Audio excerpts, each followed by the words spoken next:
Então, nós vamos tentar ser bastante objetivos e não perder tempo com muitas introduções. Para iniciar, então, o nosso encontro, eu queria, já tentando acelerar o nosso processo, chamar para a mesa que vai participar do primeiro painel, os membros dessa mesa, que são o senhor Paulo Augusto Vivaco, que é o presidente da Academia Nacional de Engenharia, que também vai fazer a introdução a esse evento. Por favor, Paulo, para a mesa. Os debatedores são o senhor Igor Bretas Figueiredo e o senhor Dr. Sandoval. Dr. Sandoval, professor emérito da UFRJ, né? Então, estava fazendo um pouco dele. Bom, e como moderador, o almirante engenheiro Marcílio Boavista da Cunha. Por favor, pode ir para a mesa. Boavista, o moderador pode escolher ou ficar nessa posição ou assumir um lugar na mesa. Ok? Tem essa opção. Por favor, pode. Está ligado. Está ligado. Prazer. Então, eu passo a palavra ao engenheiro Paulo Augusto Vivaca, que é o presidente da Academia Nacional de Engenharia, que vai realmente fazer a abertura desse encontro nosso.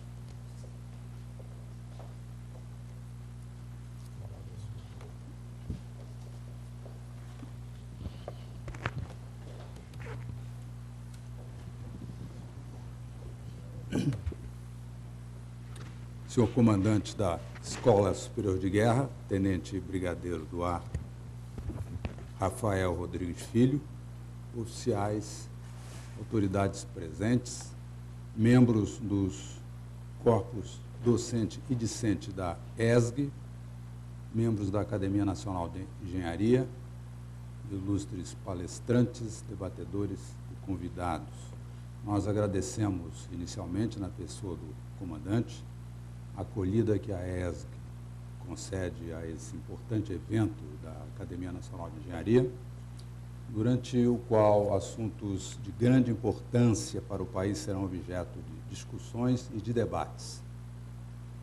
São discussões que enriquecem as atividades dos comitês técnicos da academia, responsáveis que são pela elaboração das posições da academia, das posições formais, sobre questões de alto interesse para o país, relacionados com a engenharia, as quais, depois de cuidadoso processo de discussão e revisão interna, são convertidas em aconselhamento e recomendações oficiais da academia e encaminhadas aos escalões pertinentes nos níveis mais elevados do governo. Cabendo registrar que a academia procede de forma imparcial, orientada tão somente pelos interesses do país, infensa a influências indevidas de qualquer natureza, ideológicas, políticas ou econômicas.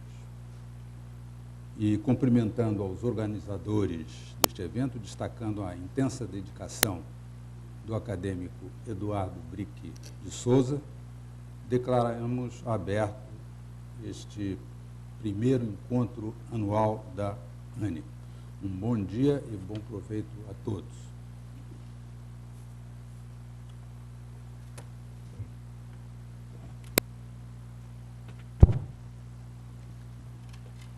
Bom dia, eu sou o Marcílio Boavista, acadêmico, vice-almirante, e recebi o privilégio de ser o mediador desse primeiro painel. E o tema desse primeiro painel é Engenharia e Transportes. E ele é baseado no fato de que, no Brasil, a prevalência do transporte rodoviário se traduz em extraordinários prejuízos que já se acumulam por décadas. E que a racionalização da nossa matriz de transporte, com a participação adequada de ferrovias, navegação e rodovias, resultaria em significativas e benéficas repercussões. Então, esse é o nosso tema. E a dinâmica, como já foi explicada, cada painel terá 4 etapas. A primeira etapa é uma apresentação, que no nosso caso será feita pelo acadêmico Paulo Vivaco, que é o nosso presidente da academia. A seguir, nós teremos um primeiro debatedor, durante 15 minutos, e, no nosso caso, o primeiro debatedor será o engenheiro Igor Figueiredo. Em seguida, o segundo debatedor, que é o acadêmico Sandoval Carneiro Júnior, também por 15 minutos. Ao final dessa apresentação e dessas observações, nós teremos um tempo de debate de 30 minutos, que a gente pretende que seja o mais aberto e o mais livre possível. A apresentação será feita pelo acadêmico Paulo Vivaco, que é engenheiro civil, com mestrado em astronomia, não é isso, presidente? Isso. Mas que conhece muito bem o tema do nosso painel, pois presidiu a Valuec, que foi responsável pelo projeto Carajás, fundou e presidiu a Valec, responsável pelas ferrovias Norte-Sul, Terronorte, Transversal Nordeste, fundou e presidiu o Corredor Centro-Leste, até Tubarão, é isso? E projetou a transposição ferroviária a baixa altura dos Andes peruanos. O acadêmico Paulo Vivaco é professor emérito da Universidade Federal do Espírito Santo, membro do capítulo espanhol do Clube de Roma e presidente da Academia Nacional de Engenharia. Para não perdermos mais tempo, eu gostaria de passar a palavra ao nosso acadêmico Paulo Vivaco. Sim. Então, eu vou falar em pé e com o microfone.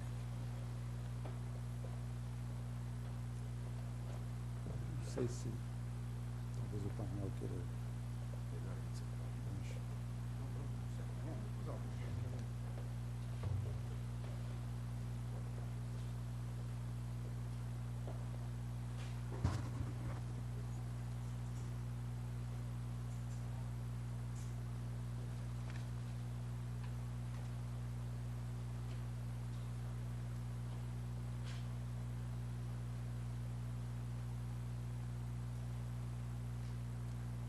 Iniciando, apresentamos aqui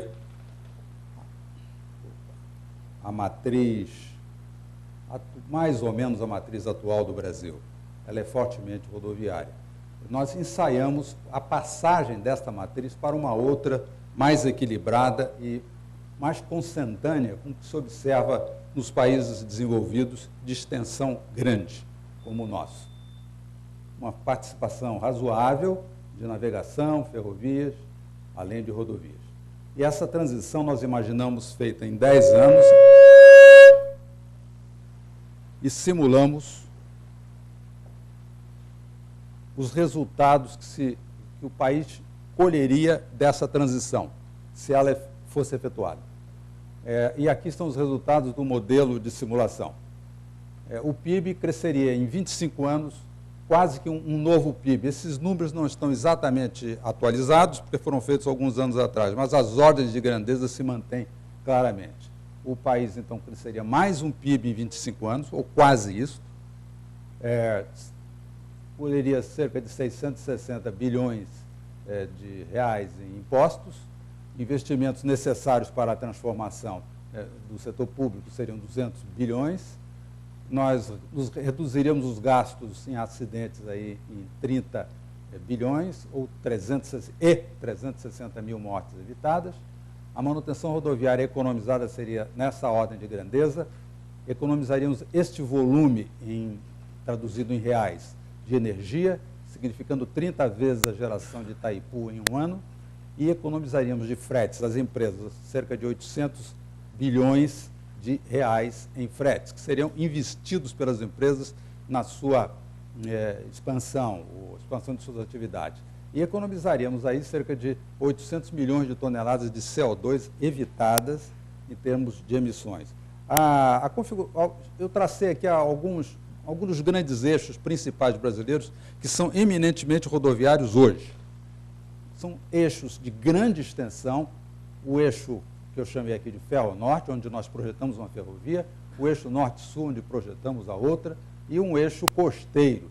São milhares de quilômetros em cada eixo, e transportando grandes volumes de carga sob clima intenso, pesado, tropical, com custos altos de manutenção rodoviária, que não se sustenta. Aqui eu coloquei a guisa de comparação a distância de Lisboa a Moscou, mostrando o que fazemos aqui, ou seja, usamos o transporte rodoviário em distâncias continentais de grande dimensão. Há um grande consumo de energia, 27% da energia do país é consumida nesse esforço. Agora vejamos um contraste com o que foi apresentado.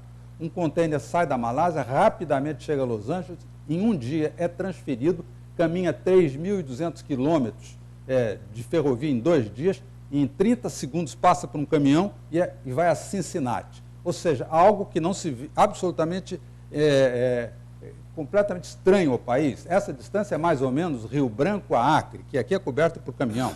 Lá é 2 dias de ferrovia rápida.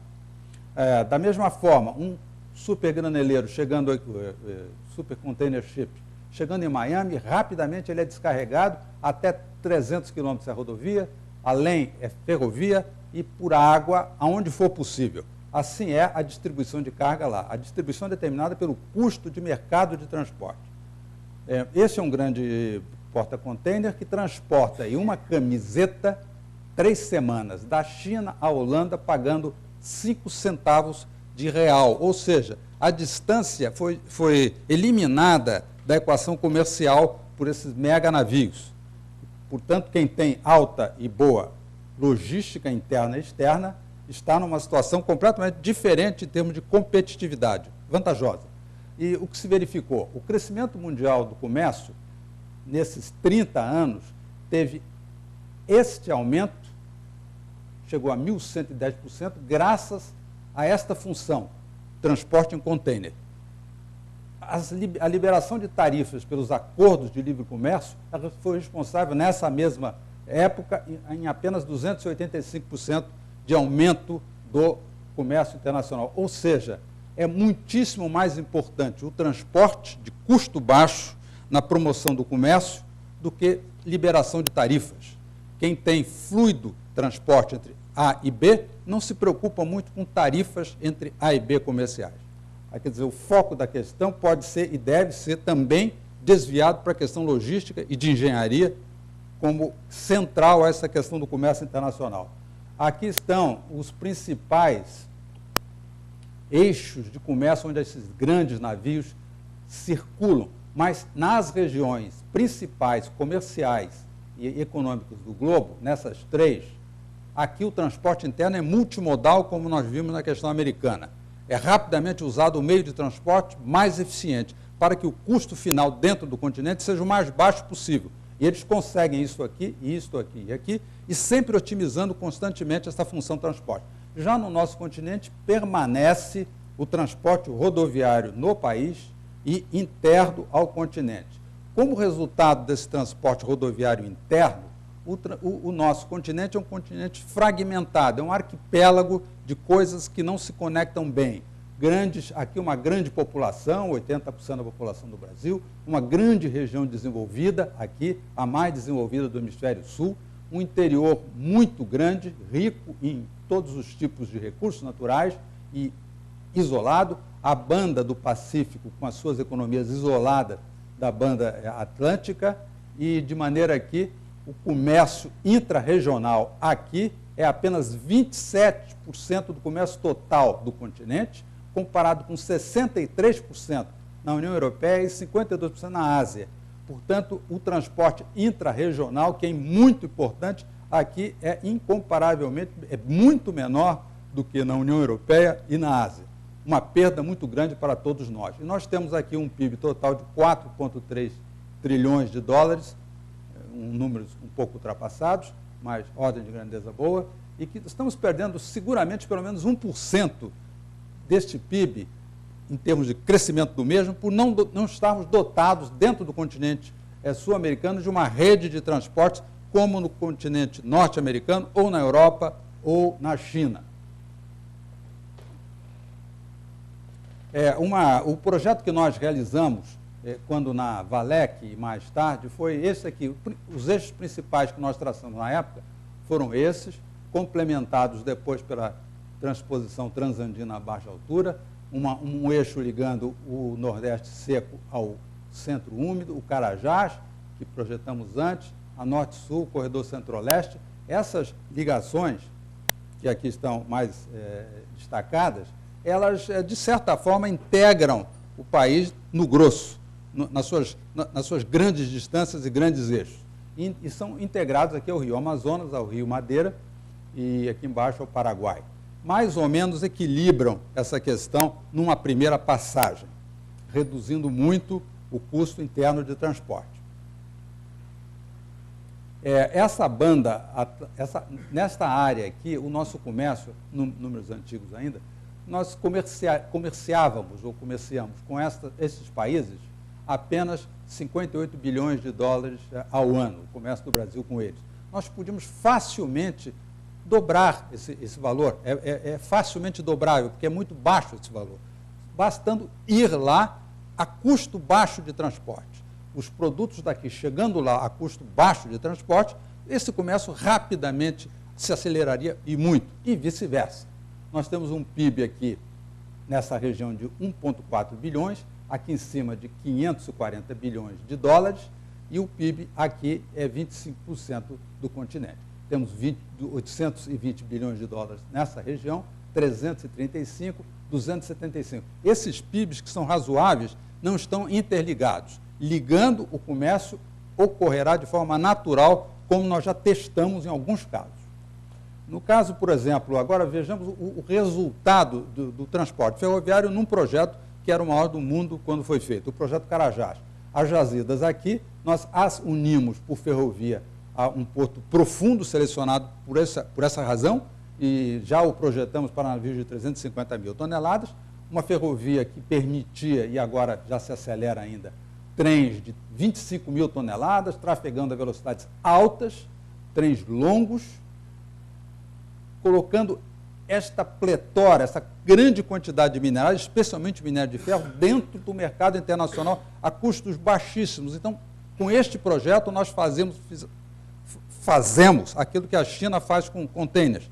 Nós tiramos o minério de Carajás e colocamos na China ou no Japão a preço baixo, custo baixo interno, alta velocidade, grandes volumes. O maior navio do mundo foi rapidamente construído para se adaptar a este porto que nós projetamos para esse navio, o Bergstahl, e conquistamos o mercado internacional para esse minério instantaneamente ou rapidamente. Ou seja, em cerca de 4 anos, nós completamos essa ferrovia, esse porto. Imediatamente o valor dos recursos naturais, que era nenhum lá no mato, a 800 quilômetros, 850 da costa, ele saltou logo para um valor extraordinário de mercado e também reagiu aqui rapidamente à região em termos de emprego, desenvolvimento, cidades que se fizeram aqui. Ou seja, o efeito de uma simples ferrovia bem feita, sustentada economicamente pelo minério, foi enorme em termos de desenvolvimento do país, desenvolvimento de uma região do país. Aqui num outro projeto, que é entre Goiânia, Distrito Federal, o Triângulo Mineiro, Belo Horizonte, Vitória, nós organizamos aqui ferrovias existentes que não se comunicavam num sistema operacional fluido. Rapidamente também houve uma reação muito boa. Não exportava-se grãos por aqui, os grãos presos aqui no centro do centro-oeste, saíam todos por rodovia, por essas estradas, custos altos. Nós, ao fluidificarmos, digamos assim, este sistema, fazê-lo funcionar, os custos que se pagavam na ocasião para transportar caíram da faixa aqui na época de 70 dólares por tonelada por caminhão para outros portos, despencaram para 22 dólares. Então, o volume exportado por aqui galgou logo patamares altíssimos. Em determinado momento, esse corredor chegou a bateu Santos. Santos caiu e depois se recuperou e no final ficou Santos, Paranaguá, Vitória, por um período ou vice-versa. E de nada, e sem investimento público, simplesmente fazendo funcionar ferrovias que aí estavam há décadas sem movimentarem-se para esta finalidade.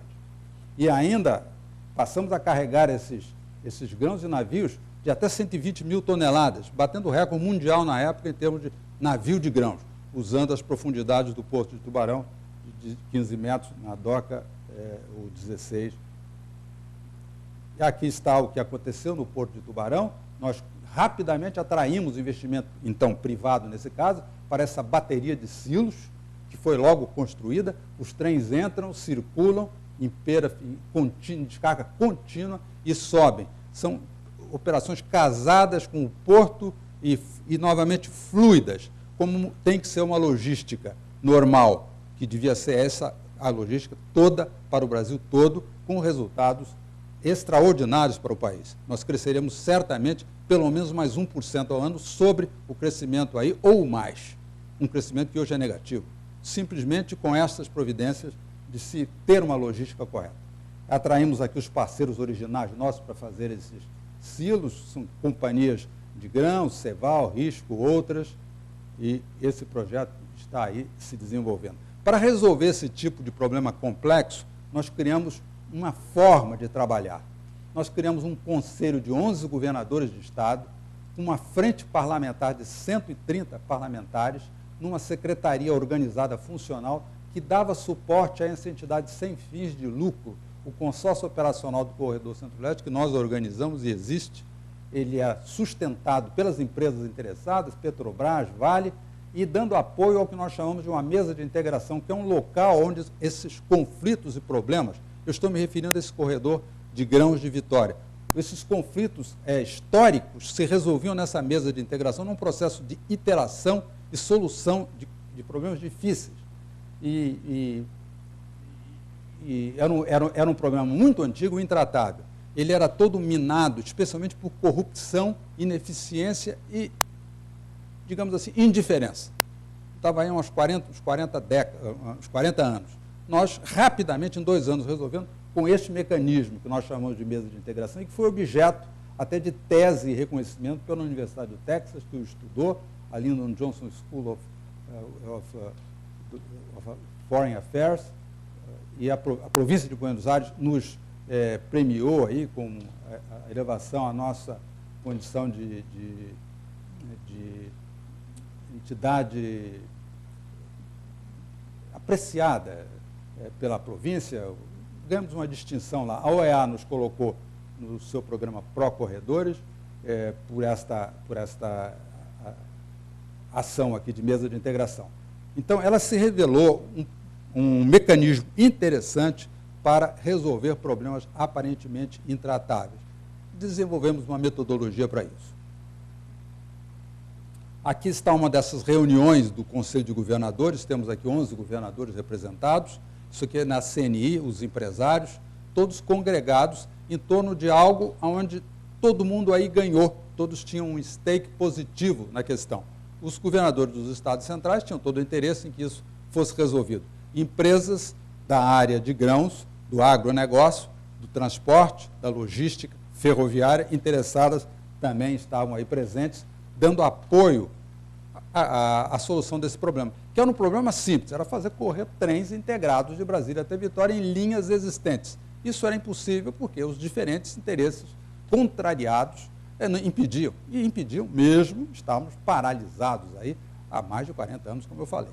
E resolvemos rapidamente com essa mesa de integração, esse método de resolver problema complicado. Lá no norte ainda, uma ideia que está, digamos, no forno, que pretendemos algum dia que ela se realize, é colocar o Nordeste com o seu PIB de 540 bilhões, números antigos, esse PIB com as suas capitais, ligado o litoral e essa região mais seca, ligada à região úmida do centro por essa ferrovia que deixamos lá na Valec completamente traçada e pronta para ser executada. Ligar este ponto a essa região central e ligar esses portos por barcaças, pequenos navios, a um porto central na Amazônia, aqui num ponto, que seria um transshipment, um porto que faria a transição, seriam zonas alfandegadas pertencentes aos diferentes países que aqui estão. Teriam suas zonas alfandegadas aqui. Cargas dessa região em navios maiores desembarcar aqui e por barcaça seguir para os diferentes portos fluviais aqui do interior. E vice-versa. Nós, então, colocaríamos este PIB de forma propositiva, de forma incentivada, esse PIB em contato com este PIB, que é 827 bilhões de dólares, números da época, e que não fazem quase comércio. E temos água, navios de certo porte chegam até Iquitos, barcaças a todos esses portos aqui. E esse rio não seca, ele pode baixar de nível. O Amazonas não dá problema de falta de água.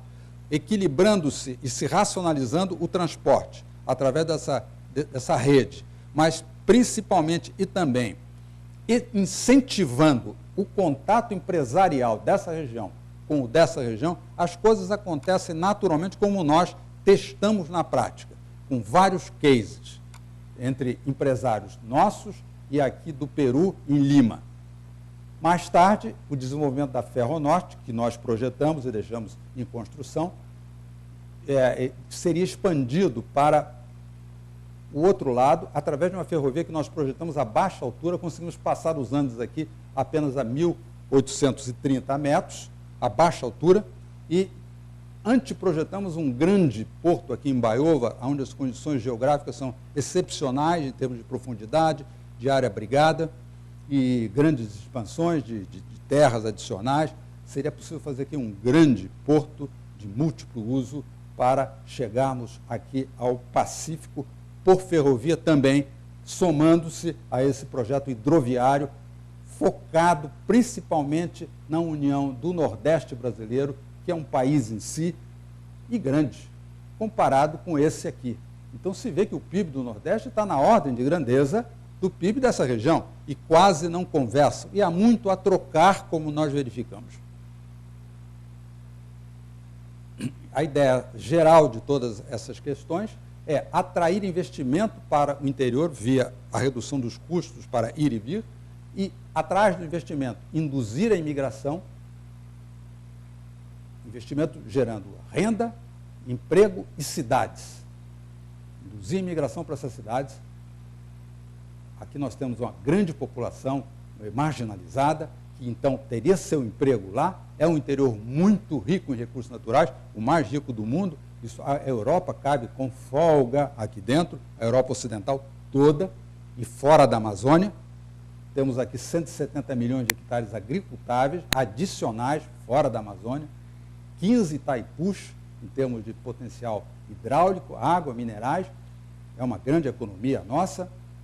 Então, atrair para lá a nossa população, empregando-a lá, criar novas cidades, esvaziando o super congestionamento costeiro do Brasil que nos é imposto por essa falta de transporte fácil e rápido para essa região. Aqui, novamente, nós colocamos a distância Lisboa-Moscou para dar uma ideia de escala da grandeza do país. As nossas cidades costeiras, a população subindo, já passou de muito ponto ótimo, estamos por aqui, ou seja, mais problemas do que benefícios nos tamanhos de população que enfrentamos nas nossas cidades costeiras.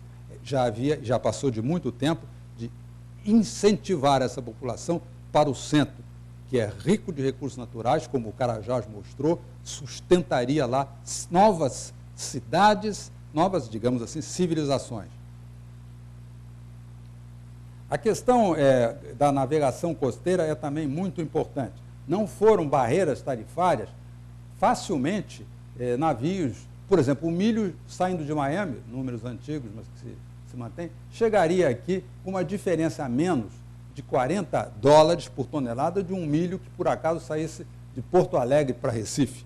Então é mais de caminhão, é muito mais competitivo vir um milho daqui, americano, por navio, do que sair de Porto Alegre por rodovia até lá. Novamente, a distância Lisboa-Moscou ali para pautar a questão. Nós temos aqui, selecionamos aqui cerca de 28 cidades, 82 milhões de habitantes nessa costa, inclusive na costa argentina, 68% do PIB continental, vulneráveis, que se comunicam só por ferrovia, básica, não só, mas basicamente por rodovia, vulneráveis a esses grandes navios, custo baixo transoceânico.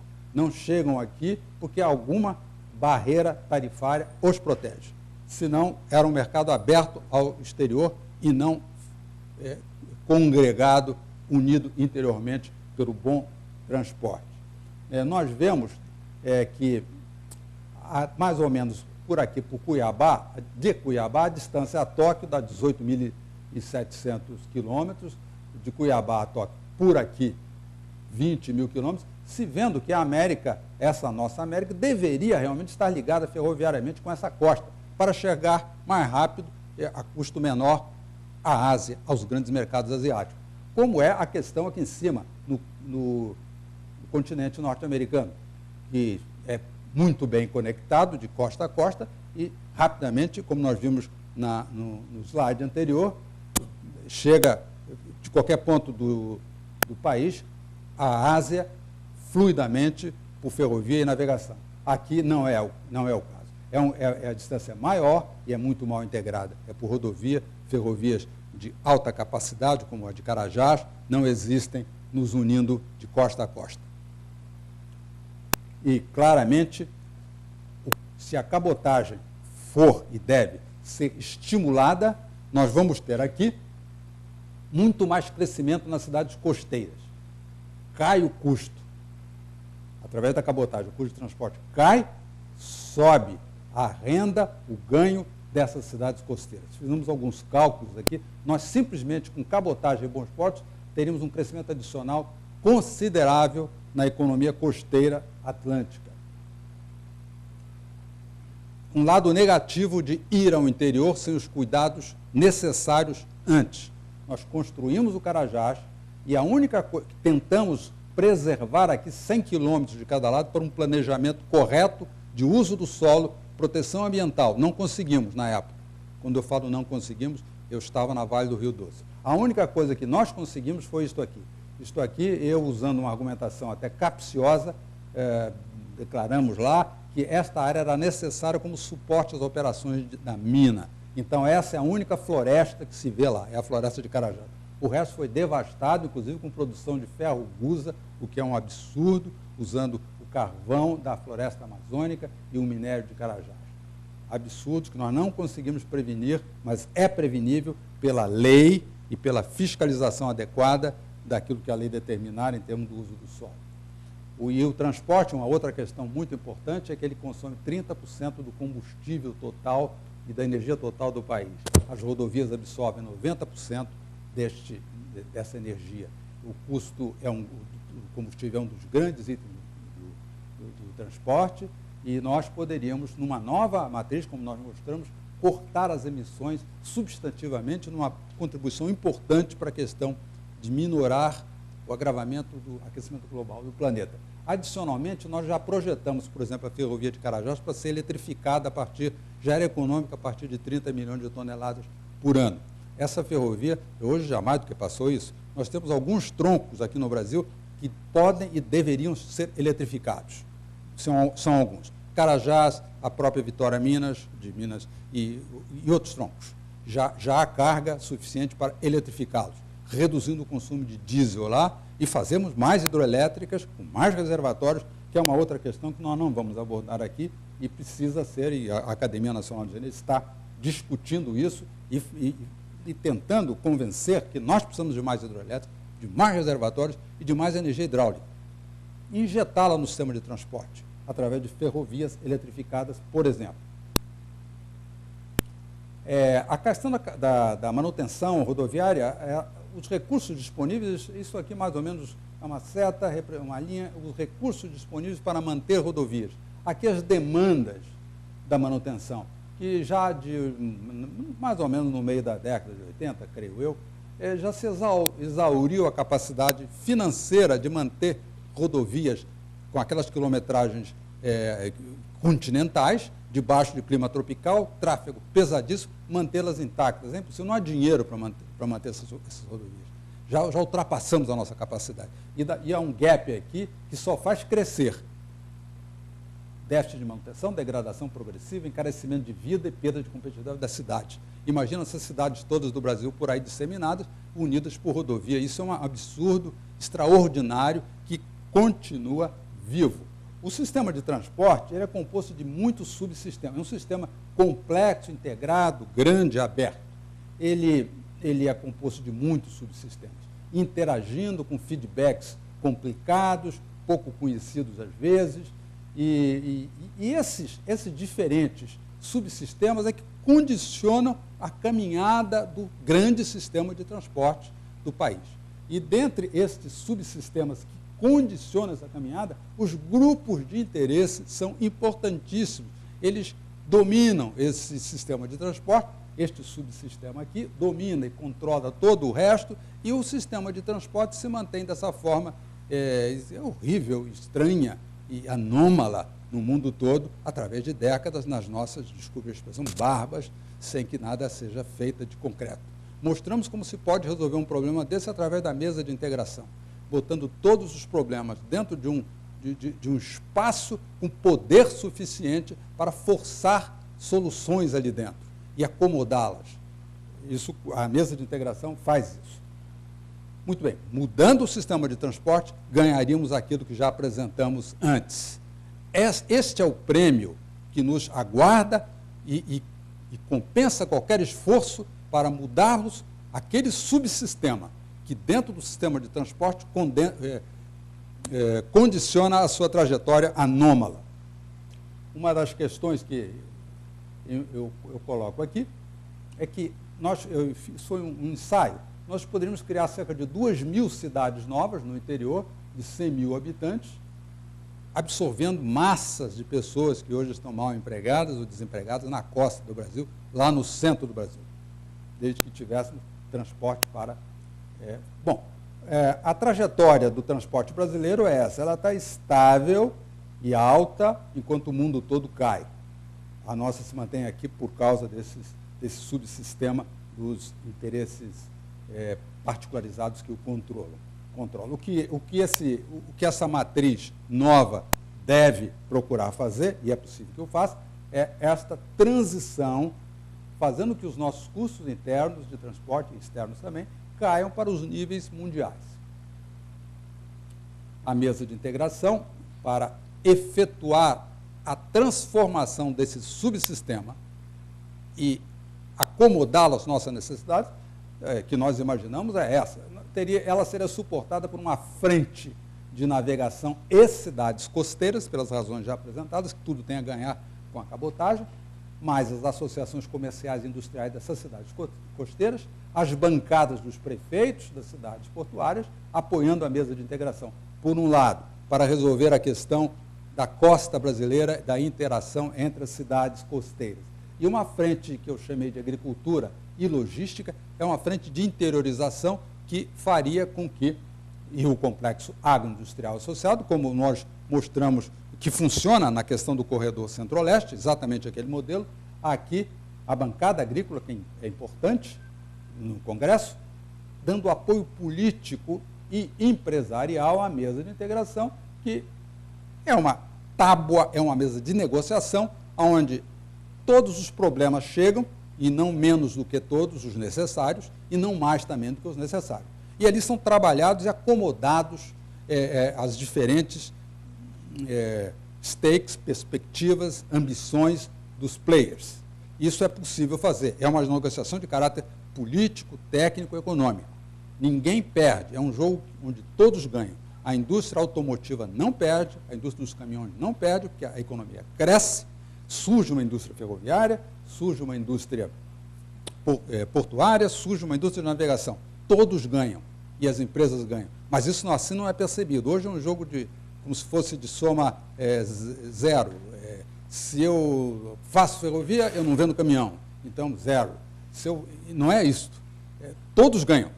Os caminhões vão passar a transitar em percursos muito mais lucrativos, porque são menores, mais rápidos, com mais eficiência, melhor para os motoristas de caminhão, para os donos das empresas, ganharão mais, poderão cobrar mais pelo frete rodoviário, que é muito baixo no Brasil e, assim mesmo, não resolve o problema do país. É muito baixo porque os trânsitos são muito grandes. O caminhão tem que cobrar pouco. Ele cobra pouco como? O motorista do caminhão compra um caminhão, financia o caminhão e morre junto com o caminhão quando o caminhão acaba. Não é assim. Deveria ter custo, um frete razoável para permitir a reposição de todos. Mas não é assim que o Brasil está funcionando hoje.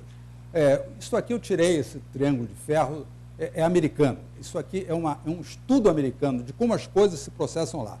Os grupos de interesse, eles dão suporte eleitoral ao Congresso, que legisla e supervisiona de forma amistosa os grupos de interesse. Os grupos de interesse, o Congresso, por sua vez, ele vota orçamentos e dá suporte político a uma burocracia, de acordo com os grupos de interesse, e a burocracia o suporta com políticas e execução adequadas, novamente vindo e caindo aqui no grupo de interesse.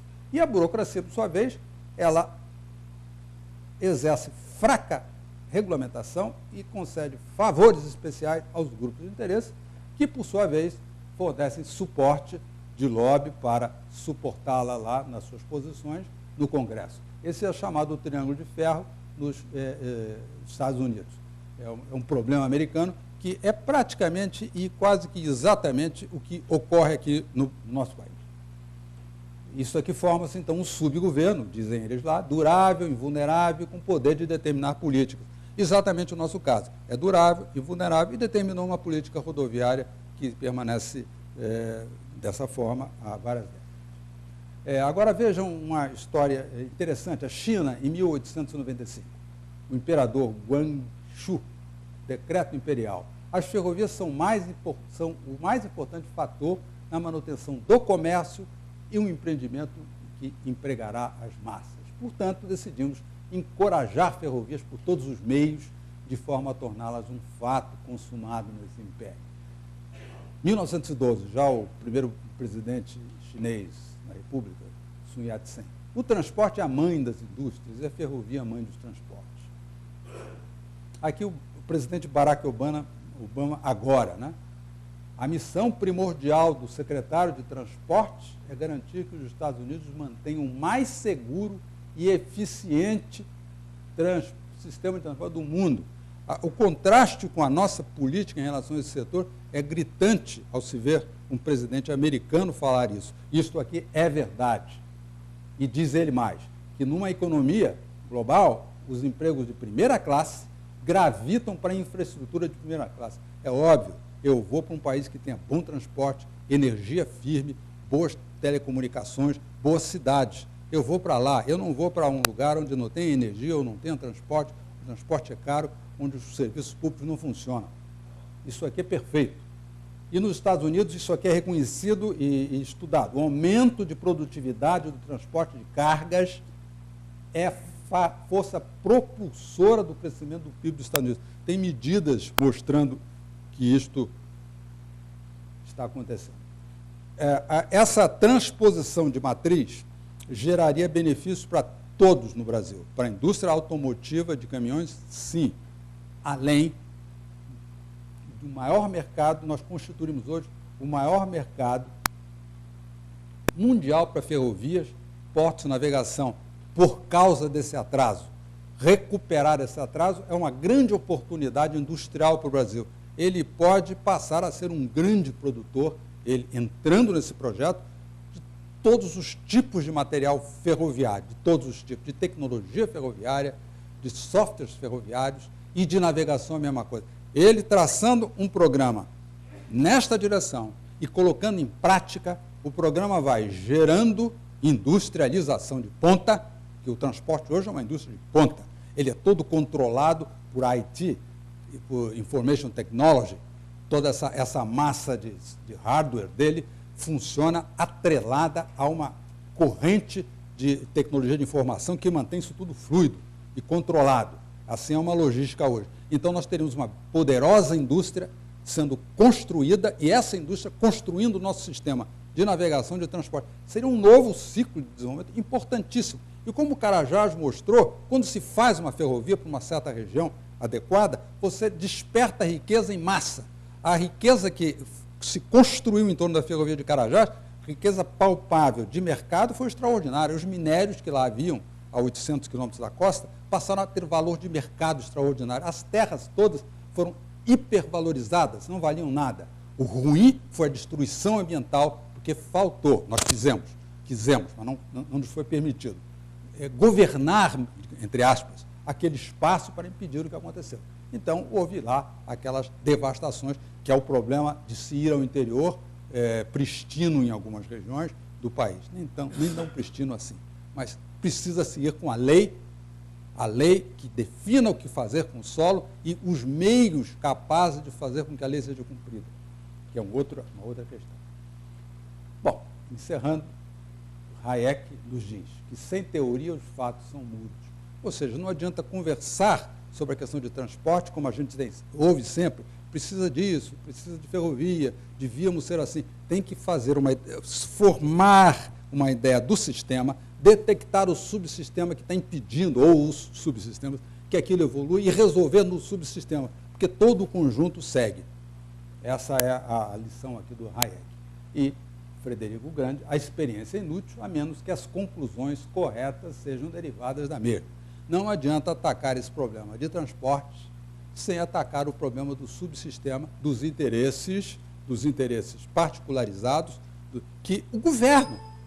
Então, se fazem palestras, seminários em torno da questão do transporte, todo mundo concorda que ferrovia devia estar aqui, que devíamos ter navegação, se sai e o problema continua, porque o subsistema que mantém o sistema na rota errada, ele permanece. Muito obrigado pela atenção. Creio que eu cumpri.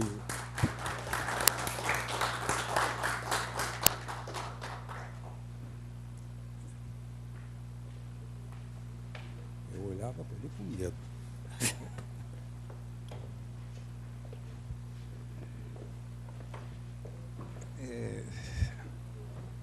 Dentro da nossa estrutura de painel, eu só vou me reservar o direito de agradecer aqui ao acadêmico Paulo Vivaco, porque ele conseguiu uma coisa que eu achava impossível. Ele conseguiu abordar este tema de extrema complexidade, enorme abrangência, de uma maneira clara, que deu para entender tudo o que está acontecendo, e dentro do prazo que foi dado para ele. É verdade que ele estava com receio do controle de prazo que eu ameacei, mas eu acho que todos nós teremos a oportunidade de comentar isto, mas o privilégio de fazer o primeiro comentário já foi dado. Esse privilégio é do engenheiro Igor Bretas Figueiredo, que é um engenheiro de produção com mestrado em finanças e administração, e que acumula vários anos de experiência em logística intermodal, atendendo segmentos como derivados de petróleo e petroquímicos, papel e celulose, contêineres, mineração, construção civil e agronegócio. O engenheiro Igor Figueiredo atualmente exerce o cargo de gerente comercial da VLI, que é Vale Logística, né? Logística Integrada, responsável especificamente pela área de agronegócio. Eu gostaria de convidar, então, o engenheiro Igor Figueiredo para fazer as suas primeiras observações.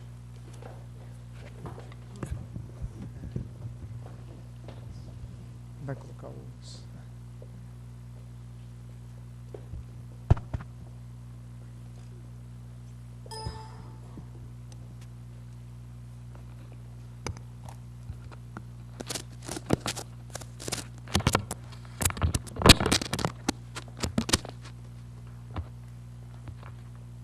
Primeiramente, queria desejar bom dia a todos, agradecer o convite a nós da VLI feito pelo Sandoval em nome do acadêmico Vivaco e agradecer o prazer de ser o primeiro a comentar tão bela palestra, né, e conceitos tão interessantes. E no momento que eu estava sentando, um pouquinho quando o Vivaco me cumprimentou na chegada, e conhecendo um pouco da história dele, vendo tudo que já tinha feito e os slides, e eu estava refletindo sobre isso, né, que talvez é um prazer muito grande estar falando um pouquinho da VLI aqui, justamente logo após a palestra do Vivaco, porque talvez isso aqui seja um case, eu não vou, talvez não de sucesso, mas um case e uma implantação de um modelo que o professor tão bem falou aqui. Talvez a história um pouco da VLI tenha começado com o case de sucesso do corredor Centro-Leste, das formas de resolver os problemas, como o professor Vivaco tão bem abordou. Tá? Então, falando um pouquinho da VLI. Né? A VLI ela é uma empresa hoje focado em oferecer soluções logísticas integradas aos negócios de nossos clientes e com a visão de transformar a logística do Brasil. Tá? Ela é uma empresa formada que nasceu da Vale, né, e de um sonho da Vale de desenvolver um sistema logístico baseado no que ela existia para a mineração, para o sistema logístico de carga geral, seja para nos mercados siderúrgicos, nos mercados industriais ou no mercado do agronegócio. Ela é uma empresa que foi ganhando tempo, foi ganhando vida e ganhando corpo desde o início da década de 90, até chegar na sua composição atual, hoje em 2014. Né? Então, aí é um pouco da nossa história, né? Desde o início das operações, no terminal de Praia Mole, no Espírito Santo, no terminal do TPD-3, que para operar grãos, como o professor Vivaco já bem abordou aqui, através do corredor Centro-Leste, né?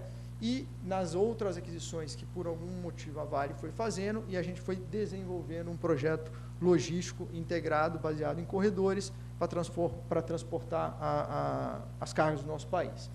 Hoje a VLI é uma empresa de 4 sócios, onde a Vale, 4 sócios não existindo majoritário, mas um conselho administrativo da companhia, regulado por uma política de acionistas, onde é composta pela Vale, mais ou menos 37% do capital acionário, a Mitsui, a Brookfield, fundo canadense, e o FGTI e FGTS da Caixa. Como eu disse, a VLI, então, ela é um arcabouço de ferrovias e terminais, onde a gente tenta integrar isso para fazer uma logística eficiente do interior do Brasil para os portos e dos portos para o interior do Brasil. Hoje a gente transporta, isso aí são números de 2014, nós transformamos 75 mil toneladas de cargas movimentadas, sendo 41% disso no agronegócio, 37% no segmento industrial e 22% no mercado siderúrgico. Só para a gente ter uma ideia dos números, isso representa 54% do carvão importado hoje pelas siderúrgicas nacionais é transportado pela VLI através do sistema do Porto de Praia Mole, em Tubarão, e pela Ferrovia Estrada de Ferro Vitória Minas, até o Centro Siderúrgico de Minas Gerais. A gente transportou 15% da soja, de toda a soja exportada pelo Brasil, boa parte dela pelo corredor Centro-Leste, já comentado pelo acadêmico Vivaco. A gente movimentou 21% de todo o milho exportado pelo país, 14% do açúcar exportada do centro-sul do país e 19% da celulose exportada.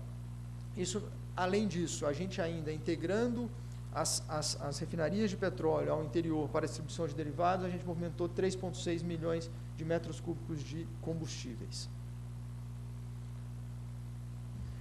Então, essa é a ideia da VLI. Por que eu comentei um pouquinho, que talvez, e um prazer grande falar logo depois do professor Vivaco? Porque a VLI nada mais é do que um sonho e um modelo de negócio baseado no corredor Centro-Leste desenhado atrás, e na experiência e na expertise da Vale em operar um sistema ferroviário. Então, na medida que você junta a expertise da Vale em operar muito bem um sistema ferroviário e um sistema portuário eficiente, tanto nas suas pontas quanto no meio, com os interesses das regiões do país e dos outros grupos dos nossos clientes, vamos dizer assim. Então, a VLI ela nasceu do corredor Centro-Leste, integrando os estados de Goiás, Minas e Espírito Santo, com o intuito de exportar a soja produzida no interior. Esse corredor, hoje, esse ano, em números, a gente já vai fazer próximo de 7 milhões de toneladas de grãos. A gente vai importar, porque à medida que você exporta a soja, você tem a opção de trazer nos mesmos vagões o fertilizante do porto para o interior. Então, também em Vitória, no Porto de Tubarão, a gente opera o TPD-4, esse ano já acima de 1 milhão de toneladas de fertilizantes, vamos fazer próximo de 1 milhão e 100, trazendo esse fertilizante para o interior de Minas Gerais e para Goiás e até Mato Grosso, através de uma logística multimodal. Baseado nesse conceito de corredor, a gente tentou expandir para as nossas áreas de influência e para as ferrovias que a gente tinha de atuação, vide o sucesso desse modelo integrado entre terminais, ferrovia e porto, para outros corredores. Então, a gente fala lá que hoje a gente trabalha em praticamente 2 VLIs. O que também me dá um prazer muito grande como engenheiro, porque um é a VNI que a gente executa e que a gente opera, e outra é a VNI que a gente está construindo. Nós estamos investindo entre 2012 e 2018 9 bilhões de reais, seja em construção de terminais no interior, para operar uma logística multimodal eficiente, seja em ferrovias, para melhorar, em busca de tecnologias, como o professor bem falou, para melhorar o sistema de transporte ferroviário, e em investimentos portuários. Eu vou comentar um pouco desses e mostrar algumas imagens desses projetos mais à frente. Então, nessa linha, a gente desenvolveu o corredor Centro-Sudeste, onde eu ligo as mesmas regiões de Minas, Goiás, Mato Grosso e interior de São Paulo ao Porto de Santos, onde a gente tem um projeto portuário, que é o Tiplan, junto com a Vale Fertilizantes, e com um objetivo muito grande de exportar não só o grãos, nesse caso, mas também o açúcar produzido no interior e, mais uma vez, retornar com fertilizantes. Na hora que a gente olha o corredor Centro-Norte, tem um pouco a ver também com o que o professor Viváqua comentou, da integração entre regiões de grande potencial para o país, ligando ao porto e, consequentemente, a mercados portuários do mundo todo. Nós estamos desenvolvendo um projeto através da Ferrovia Norte-Sul, que hoje nós temos a concessão até a região de Palmas, Porto Nacional, 2 grandes terminais no interior, para ligar a um porto, 2 portos em São Luís, um operados por nós e outros por um consórcio, que é o consórcio do Tegran, com o objetivo de transportar até 7 milhões de toneladas. Esse ano, e aí, falando alguns números, né, o professor Viváqua comentou na época da Carajás, talvez de um primeiro número, um primeiro potencial de 800, 1 milhão de toneladas de grãos naquela região, exportados através de São Luís. Esse ano, nesse sistema, nós já vamos transportar quase próximo de 4 milhões de toneladas de grãos carregados no interior, entre Palmeirante, principalmente em Palmeirante, Imperatriz e Porto Nacional, para exportação do Porto de Itaqui. O nosso objetivo no próximo ano é passar dos 6 milhões de toneladas de volume transportado nesse corredor. Só para a gente dar um horizonte de números, o que pode uma logística fazer com o interior e com o desenvolvimento de um interior como uma região tão rica em recursos minerais e potencial agrícola como é o Tocantins, o Mato Grosso e o norte do Goiás. Tá? Além disso, a gente ainda trabalha buscando a integração dentro do país, e aí menos um pouco no agronegócio, os corredores Minas-Bahia, onde a gente busca integrar o Nordeste com o Centro-Sul do Brasil, e o corredor Minas-Rios, onde a gente opera algumas, quase como a gente diz, short lines, onde a gente opera para alguns clientes específicos, fazendo abastecimento de plantas e distribuição de alguns produtos. Então, qual é o modelo da VNI? E por isso que eu cito bastante o Viváqua aqui. O modelo da VNI é baseado no conceito do professor e na expertise da Vale de transporte de minério de ferro e de operação portuária. O que a gente busca é trazer o interior, a carga das fazendas através de caminhões, num conceito, isso é muito importante, o professor abordou muito bem, num conceito de multimodalidade, né? Não existe transporte melhor ou pior, talvez existe o transporte mais adequado para determinado momento e para determinada região, e a multimodalidade talvez seja o grande segredo, seja o que gere a maior eficiência para o sistema. A gente até comenta lá dentro que talvez nós temos 2 clientes hoje, né, quando a gente olha um sistema desse. 3 clientes, na verdade. Nós temos o cliente, o dono da carga, que é o cara que vai remunerar o nosso frete, mas, muito importante, o caminhoneiro. O caminhoneiro é um grande cliente nosso, porque ele é o que traz a carga dos nossos clientes para o nosso terminal. Então, se eu tenho um sistema eficiente, de descarga rápida, onde o professor bem comentou que ele pode girar o caminhão dele rápido, em distâncias mais curtas e ser mais eficiente, eu estou dando eficiência para o sistema logístico. Então, a gente trata ele como um cliente nosso também. E, do outro lado, o navio, que também é um cliente nosso. Também é muito importante, nesse caso, o desenvolvimento de operações eficientes, rápidas, para você ganhar o custo do sistema logístico. Então, esse conceito de multimodalidade é onde foi baseado todo o modelo de negócio da VNI. A ferrovia não é mais importante que o caminhão, não é mais importante que o navio. A multimodalidade é o que dá eficiência logística para o sistema, né? Então, o que a gente quer com isso, na verdade, hoje nós estamos investindo em terminais para tentar dar essa eficiência, investindo muito na ferrovia e investindo no sistema portuário para conectar essas regiões produtoras com o exterior. Com isso, o que a gente espera? Gerar maior capacidade logística, um menor custo para o país, um aumento da competitividade, retirada de caminhões de estradas e redução de emissão de CO2, como também o professor comentou. Para os nossos clientes, isso com certeza vai refletir em redução dos gastos em demurge, estadia de caminhões, redução de incertezas. Hoje você tem, e o professor bem comentou, o Mato Grosso do país, ou o próprio Tocantins, com uma capacidade muito grande, produtiva muito grande, e hoje não utilizada, e com a competitividade em termos de produção agrícola muito grande, se comparado com outras regiões do mundo, né? O Brasil hoje, ele é o único país do mundo em atividade agrícola que faz 2 safras, por exemplo, em regiões como Mato Grosso e Tocantins. A gente consegue plantar soja agora, no decorrer de novembro, início de dezembro, para plantar em janeiro, para colher em janeiro e fevereiro e entrar com o milho, que a gente há alguns anos chamava de milho safrinha, hoje já estamos chamando de milho safra, porque já vamos plantar mais de 40 milhões de toneladas em uma segunda safra. Então, o potencial do interior é muito grande. E sem uma logística, é que nem o minério, ele vai ficar perdido no interior. Para a VLI, o maior aproveitamento dos nossos ativos, se eu giro as pontas rápidas, eu sou mais eficiente no capital, né, no investimento em vagões e locomotivas, tem uma menor necessidade de investimentos e um aumento da eficiência energética. Projetos, e aí então, só para ilustrar um pouquinho o que a gente vem fazendo, o que eu comentei. Em Santos, ligando o interior ao... ligando ao interior, acho que estou sem o pointer aqui, mas ligando o interior ao Porto Santos. Hoje a gente tem um projeto de expansão portuária, onde a gente está investindo só na operação portuária 2,3 bilhões. Esse é um terminal, ali você tem nós temos, como era antes, né? Eu não falo mais atual, porque isso aqui já é o atual, mas como era antes. Ele era um porto basicamente para importação de insumos de fertilizantes para as fábricas de Cubatão e do interior do país. Uma parceria da Vale Fertilizantes com a VLI, a gente desenhou um projeto de expansão e hoje já é como a gente está vendo o porto. Ele é um porto em Santos, onde a gente vai transportar, hoje a gente importa 2,3 milhões de toneladas de fertilizante. Além desse volume, nós vamos dobrar a capacidade de importação de fertilizantes e insumos e vamos exportar 10 milhões de toneladas, aproximadamente 5,5 milhões de grãos e 4,5 milhões de toneladas de açúcar.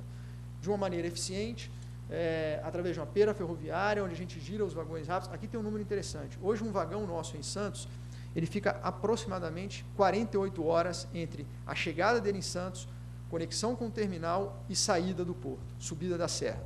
Isso por quê? Porque você tem uma composição de mais ou menos 80 vagões, um tamanho médio da composição que desce a serra, onde lá embaixo você tem que desconectar o trem e operar em diferentes terminais.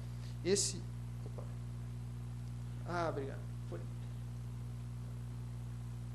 Pode. Com esse terminal e com esse sistema de pera ferroviária logística, nossa expectativa é reduzir esse giro de vagão hoje em 48 horas para 8 horas aqui dentro do terminal.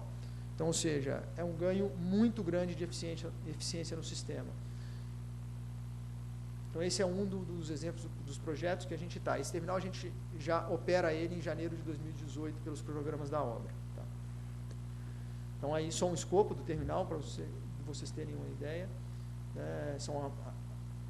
Nós temos sistemas de moegas independentes, tanto para o grãos como para o açúcar, conectados com berços de alta produtividade, com capacidade de carregar um navio em menos de 48 horas, ou seja, taxas muito eficientes de embarques ferroviários, e um sistema de fertilizantes. Esse é o berço que a gente opera hoje, e um berço 4, também para descarregar navios a taxas de mais de 1.200 toneladas hora. Esse aqui é o nosso investimento que a gente está fazendo em Uberaba, também já em obras. Essa foto está até eu tive lá na semana passada, até um pouco já desatualizada. Esse terminal a gente já opera ele para a safra desse ano. Então, entre fevereiro e março, a gente já vai estar com ele em total operação. Sistema, de novo, baseado no mesmo sistema que a gente estava mostrando no porto. Um sistema eficiente, onde eu giro rápido o meu vagão, consigo atender bem os caminhoneiros que estão chegando com a carga dos meus clientes, estoco, ponho na ferrovia e desço para o porto até o embarque dos navios. Isso é no norte, como a gente comentou. Nós também estamos investindo, cada terminal desse, 150 milhões de reais, aproximadamente. No norte, esse é o terminal de Porto Nacional, próximo a Palmas, também no mesmo modelo de eficiência de pera ferroviária, recebimento rápido e giro de caminhões e carregamento ferroviário. Terminal para movimentar até 3,5 milhões de toneladas para subir com essa carga para São Luís. E por último, nosso terminal de Palmeirante, esse é o que está mais avançado em obras, a gente já deve começar a operação dele agora em dezembro para janeiro, pegando o final da safra da safrinha de milho, também no mesmo conceito.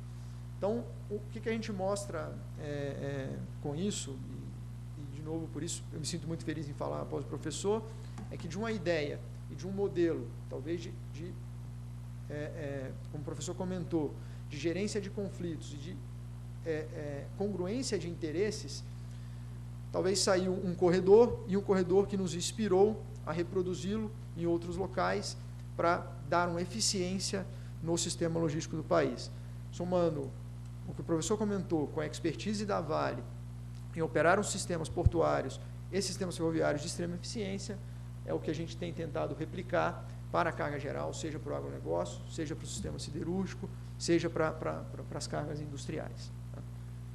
Então, isso é um pouquinho do que eu tinha para comentar. Agradeço aí mais uma vez a oportunidade.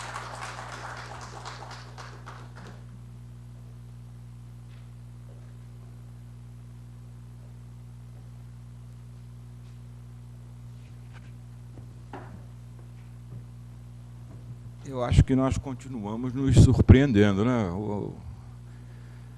A observação, o debate, o primeiro debatedor manteve o nível aí do professor Paulo Vivaco. O nosso segundo debatedor é o acadêmico Sandoval Carneiro. Sandoval Carneiro Júnior, engenheiro industrial elétrico com mestrado em engenharia elétrica, professor titular de engenharia elétrica da UFRJ e gestor no Instituto de Tecnologia Vale também. O acadêmico Sandoval Carneiro Júnior recebeu como reconhecimento pelo seu trabalho a Gran Cruz da Ordem Nacional do Mérito Científico, o prêmio Anísio Teixeira do Conselho Superior da CAPES e a medalha da Inconfidência do Governo de Minas Gerais. Eu convido o acadêmico Sandoval Carneiro Júnior para fazer as suas observações.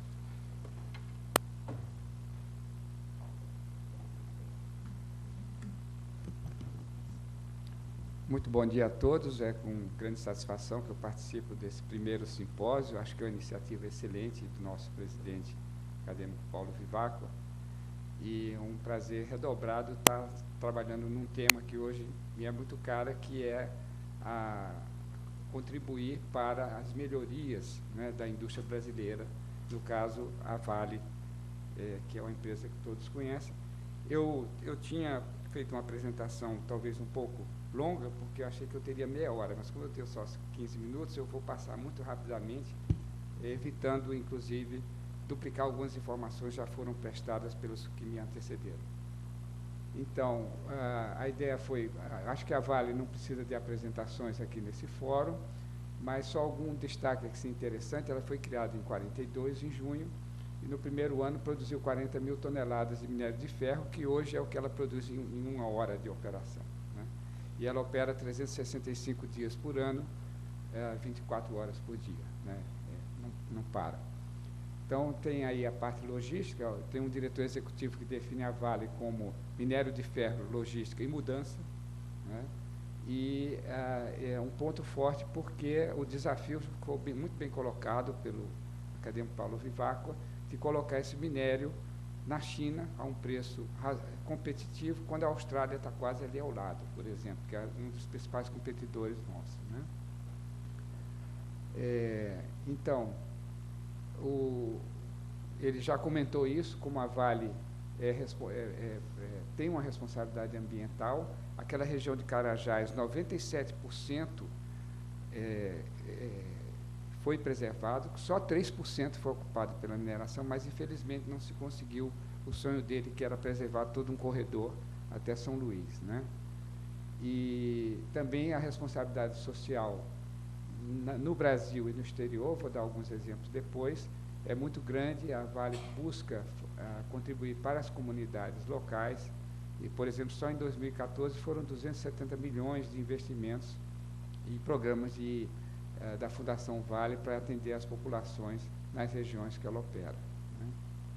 Então, ao longo da sua trajetória, né, a Vale buscou diversas inovações. Alguns exemplos, de novo, em Carajás, foi a economia no consumo de água. Ela conseguiu otimizar o processo com uma economia expressiva, não só de água, como, consequentemente, de energia, equivalente a uma cidade de 430 mil habitantes. A redução da emissão de CO2 através de estruturas mais eficientes, eliminando uma quantidade grande de caminhões fora de estrada, reduzindo o consumo de óleo diesel e emissões de CO2.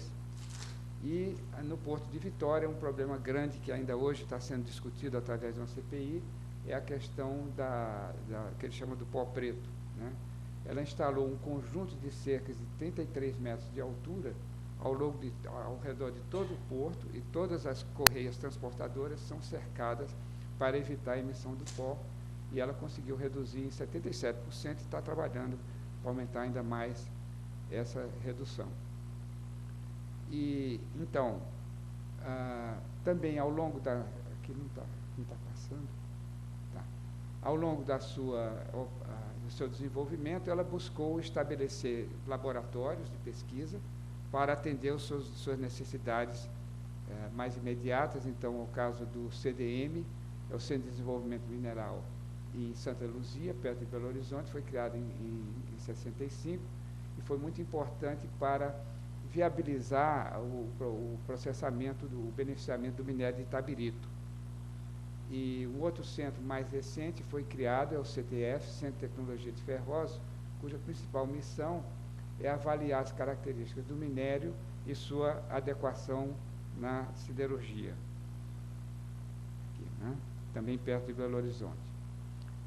Em 2006, a Vale adquiriu a maior mineradora canadense, a Inco, com uma aquisição da ordem de 17 a 18 bilhões de dólares, e com isso ela adquiriu também o Centro de Tecnologia em Níquel e Cobre, centenário de duração, com uma expertise enorme nessas pesquisas minerais.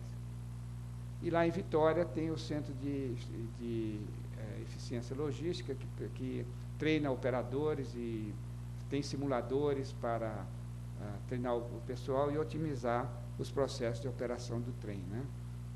Daqui a pouco eu vou falar sobre isso. Então, a gerência onde eu trabalho, que já mudou de nome desde que eu cheguei lá 2 vezes, por isso que eu falei logística e mudança, é uma grande empresa, está sempre buscando otimizar, melhorar as suas estruturas. Ela foi instituída após um processo muito grande. Então, a Vale, ela tinha a Superintendência de Tecnologia, que funcionou durante muitos anos.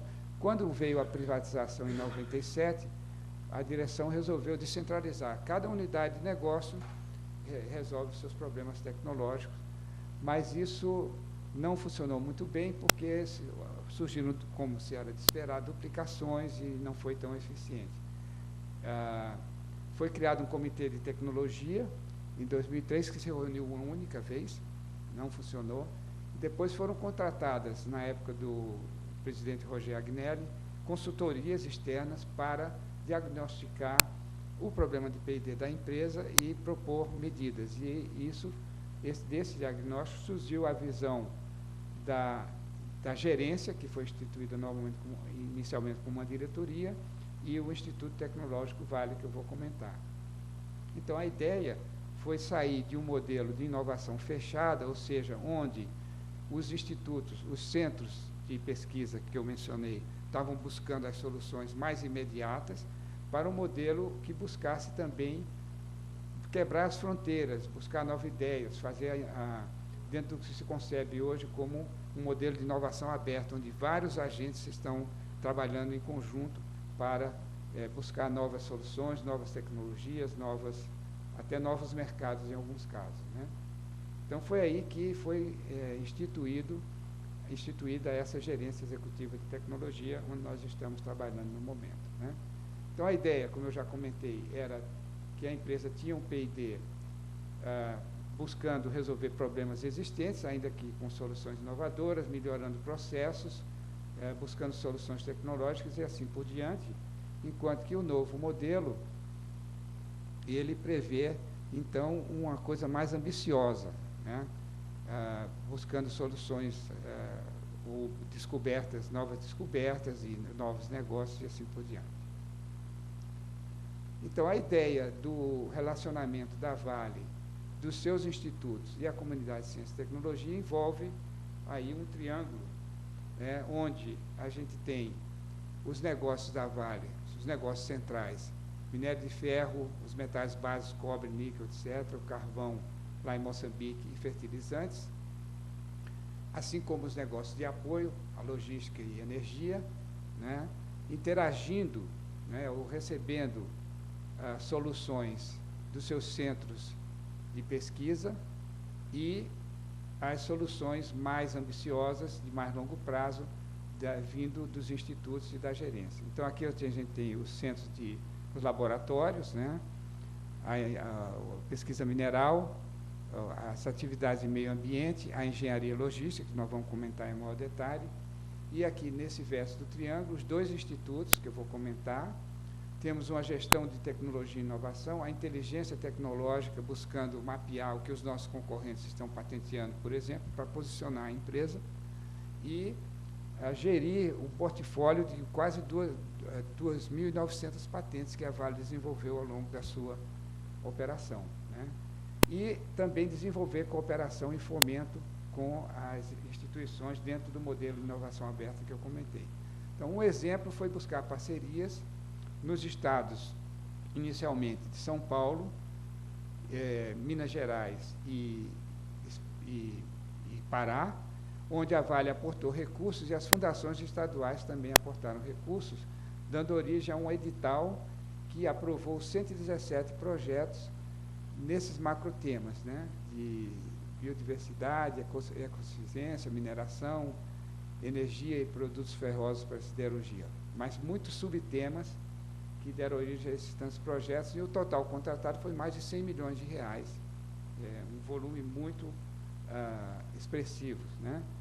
Então, esses projetos foram contemplados, foram distribuídos em várias instituições, interagindo entre elas, como redes de pesquisa também, né?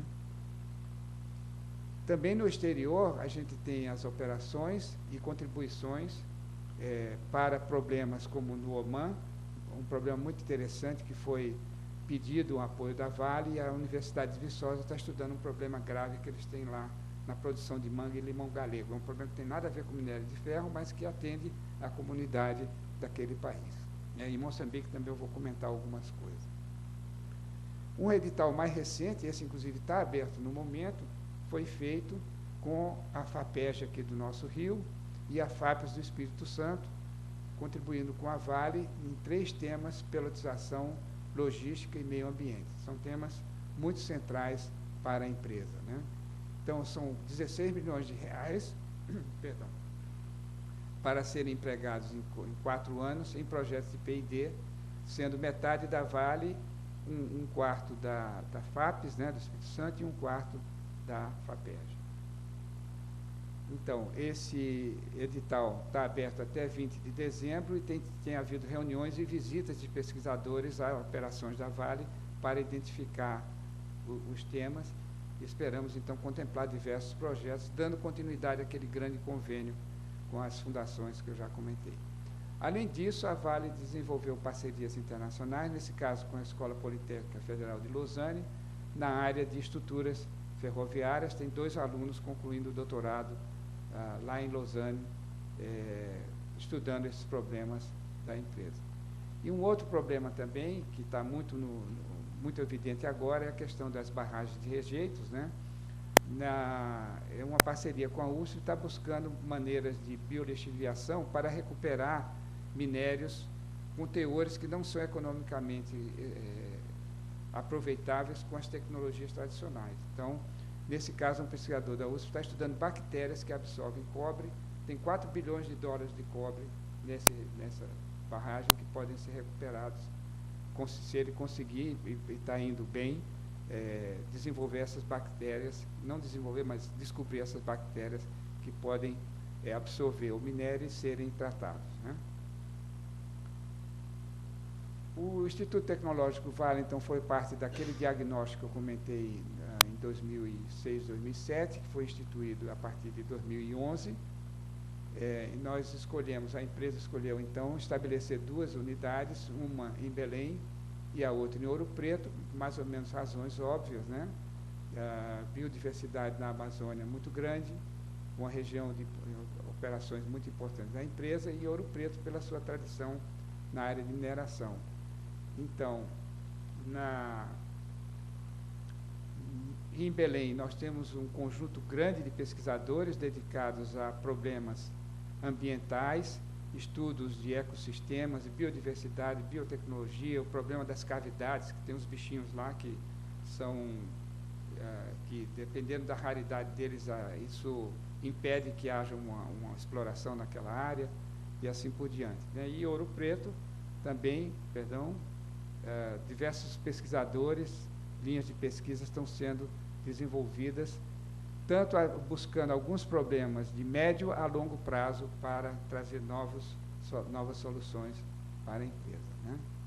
Então, o Instituto Tecnológico Vale, fico muito honrado de estar participando dessa iniciativa, ele foi instituído como uma associação sem finalidades lucrativas, então, ele pode ter, então, cursos de mestrado, já tem um curso de mestrado autorizado pela CAPES, e eu atuo, então, como diretor executivo, que é o equivalente a pró-reitor desse instituto, né?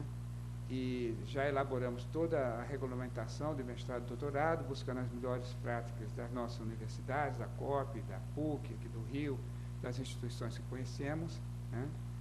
E assim por diante. Então, isso está bem estruturado, e estamos desenvolvendo diversas parcerias para incrementar a atividade de ensino dos institutos. Então, já em maio de 2013, nós iniciamos esse mestrado lá em Belém, que é uso sustentável de recursos minerais naturais em regiões tropicais, e a 4ª turma está com edital aberto para começar em março de 2016.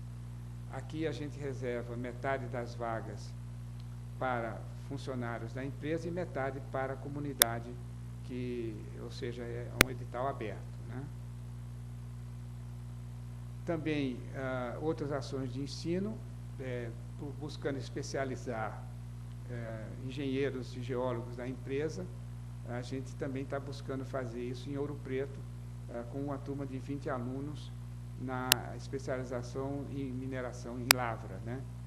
O outro de beneficiamento mineral vai ser oferecido no próximo ano. Em Moçambique, o Instituto Superior Técnico em Tete, onde tem próxima à mina de carvão, os professores não têm nem mestrado, então a gente iniciou em parceria com a USP o mestrado para formar professores e alguns funcionários da empresa, né? Então, estamos fazendo uma parceria com a Universidade Federal de Ouro Preto para fazer um mestrado num tema bastante inovador, que é a questão da instrumentação e controle, aplicação de robótica na mineração. Bom, e finalmente o tema que interessa mais a gente é a questão dos desafios da logística, né? Então, lá em Tubarão, nós temos aquele centro de estudos logísticos, como eu comentei, e a Vale mantém, então, diversas ferrovias, diversos portos, são 9 portos no Brasil e no mundo, e eu acho que um total de quase 10 mil quilômetros de ferrovias no seu conjunto. Então, no Sistema Norte, o nosso acadêmico já comentou, Paulo Viváqua, temos o Terminal Marítimo Ponta da Madeira, o Complexo Portuário de Tubarão e o Sistema Sul, no estado do Rio. Operamos terminais na Ilha de Guaíba e na Baía de Sepetiba. Então, a Ferrovia de Carajás é um marco, né, da engenharia brasileira. É o maior trem do mundo, Paulo, se não me engano, acadêmico. São 330 vagões movidos por 4 locomotivas que trabalham interconectadas, né? E, então, os desafios tecnológicos para operar isso com cada vez mais eficiência são muito grandes. E a velocidade média também é bastante expressiva, 80 km por hora. Também tem um trem de passageiros. E as duas únicas ferrovias interestaduais de passageiros são operadas pela Vale, que oferece um serviço da melhor qualidade entre Paraopebas e São Luís e entre Vitória e Belo Horizonte. Por exemplo, no porto de Tubarão, em Vitória, chegam diariamente 17 trens com 250 vagões cada um e são descarregados com muita eficiência. Todo dia, 365 dias por ano, eles estão em operação. E lá em Moçambique também, aqui é um exemplo de novo da costura, muitas vezes complicada. Quando a Vale adquiriu a mina lá da Rio Tinto em Moatize, perto da cidade de Tete, onde que eu comentei, onde tem o instituto, ela operava e ainda opera com um porto em Beira, mas esse porto tem que ter um transbordo em barcaça para embarcar nos navios de 220 mil toneladas. Então, surgiu o conceito de aproveitar trechos de ferrovias existentes, construir um trecho de ferrovia atravessando Malawi, e é um consórcio de diversas empresas que estão começando a operar. Os primeiros vagões já chegaram no porto de Nacala, e esse porto aqui recebe os navios de 220 mil toneladas. Né? Então, está iniciando já essa operação com um enorme desafio logístico e de lidar com um país com muitos problemas, né? E atravessar um outro país também com um nível de desenvolvimento, infelizmente, ainda aquém. Né? Mas a Vale espera contribuir. É o maior investimento em Moçambique, talvez da história, são 9 bilhões de dólares no seu conjunto, né? O porto, a mina, etc. Então, os portos também, eu já comentei, vou passar rapidamente, o Igor também já comentou em alguns deles. E aqui, quando a gente preparou o edital para a chamada de projetos de pesquisa no Espírito Santo e no Rio de Janeiro, isso foi feito também lá atrás. A gente buscou chamar os técnicos da empresa, os engenheiros, os pesquisadores, para alimentar o edital, identificando quais os principais problemas. Então, o edital já está bem endereçado. Por exemplo, até problemas de impactos sociais nas comunidades vão ser estudados por sociólogos dentro desse edital. Não é apenas o problema tecnológico que interessa, porque a empresa, como eu disse, considera que ela tem uma responsabilidade social bastante grande, né? Então, desde os problemas de melhoria, de qualidade das pelotas produzidas, otimização e simulação para objetivos econômicos, financeiros, ambientais, sociais, etc., são contemplados por esse edital. Então, a logística listou também diversas parcerias.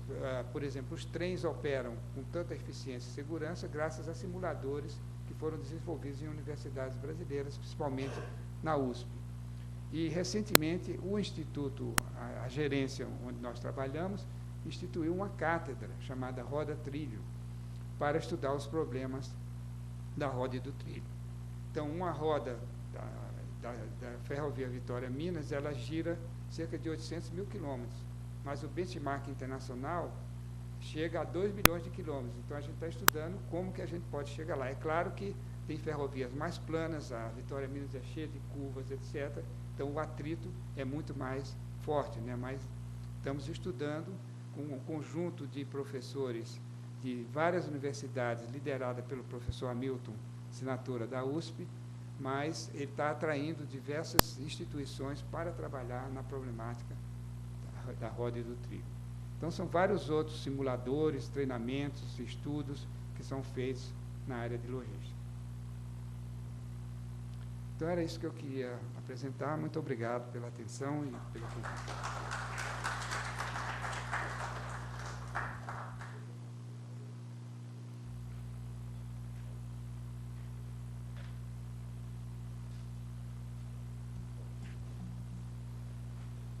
agradecendo ao acadêmico Sandoval Carneiro, nós passamos agora à quarta fase do nosso painel, né, que seria o debate. E, para dar continuidade a isso, eu pediria ao nosso apresentador e aos debatedores para tomar o lugar à mesa, por favor.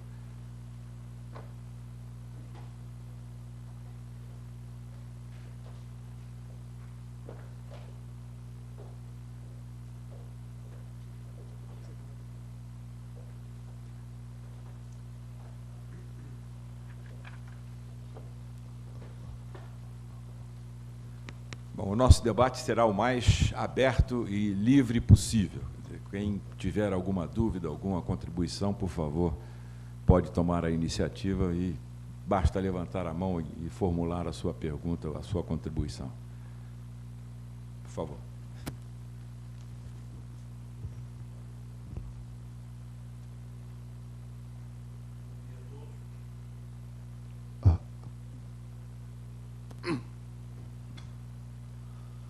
Maurício Pina, meu nome, acadêmico empossado ontem à noite. E quero dizer aqui que eu fiquei extremamente satisfeito, não apenas de escutar a excelente palestra do professor Vivaco, nosso presidente, como também dos dois debatedores que seguiram, representando a VLI e a palestra do professor Sandoval. Eu quero dizer que escutamos aqui todas as deficiências da nossa matriz de transporte no Brasil, e as experiências exitosas da Vale e da VLI. E o que me fez aqui tomar a palavra foi para abordar justamente o seguinte, da necessidade realmente de que esse assunto seja muito debatido, porque nós temos uma desigualdade nas regiões do Brasil com relação a essa questão da infraestrutura. E queria citar aqui especificamente o caso lá do Nordeste, em que nós temos projetos seculares, ainda da época do Império. Há um projeto da ferrovia, que aqui foi apresentada como a Ferrovia Centro-Nordeste, que na sua versão atual, ela se destina a ligar Eliseu Martins ao sul do Piauí, uma região hoje fortemente produtora de grãos, até os portos de Suape, em Pernambuco, e Pecém, no Ceará. Essa obra ferroviária está paralisada. Há uns anos atrás, foi implantada em Salgueiro, que é um município no sertão pernambucano, uma grande fábrica de dormentes, apontada como a maior fábrica de dormentes do Hemisfério Sul, justamente para poder permitir a construção dessa ferrovia. E, como disse, as obras estão paralisadas. E nós temos problemas muito sérios de deficiência de logística na região, em decorrência de todos esses aspectos. Suape, hoje, por exemplo, é um porto que tem se notabilizado como um grande hub portuário ali na região Nordeste. E, em termos de movimentação de granéis líquidos, Suape, este ano, superou o Porto de Santos, com 7,8 milhões de toneladas movimentadas naquele porto durante o segundo trimestre deste ano. E há justamente toda essa dificuldade de movimentação de cargas na região, em decorrências de toda essa infraestrutura. E quando se fala da necessidade de ligar polos econômicos expressivos, como é o caso de Suape, já citado, até o polo econômico de Goiânia, onde recentemente foi implantada a indústria automobilística, e onde existe um grande polo farmacoquímico, um polo farmacêutico implantado lá naquela região norte, e se fala em construir um grande arco metropolitano, na região metropolitana do Recife, com quase 100 quilômetros de extensão, não se discute o modal, o modo de transporte a ser utilizado. Já se fala na ligação rodoviária entre esses dois pontos, sem sequer se cogitar da possibilidade de que essa ligação, pela distância e pelas cargas transportadas, pudessem ser também pelo modo ferroviário. Então, em função disso, eu não teria propriamente uma pergunta a fazer, mas uma proposta à nossa academia, no sentido de que realmente fosse aberto um fórum de debates a respeito desse assunto, visando exatamente enfocar todas essas questões de infraestrutura e de logística nas diversas regiões do país. Isso por meio de artigos, por meio de algum fórum que venha a ser realizado, para debater assuntos, que aqui nós vimos realmente experiências de êxito, né, que aqui foram tratadas, e os problemas que se apresentam. E a proposta que eu faço é que no sentido de que esses assuntos sejam debatidos regionalmente, quer dizer, dentro da academia, mas com enfoques regionais, procurando exatamente levar a contribuição da academia às autoridades desse país, para que aquele grande plano aqui apresentado pelo professor Viváqua, para que em 10 anos a gente consiga reverter essas deficiências na matriz de transporte do país, com grandes vantagens para a nossa nação, isso de fato se concretize.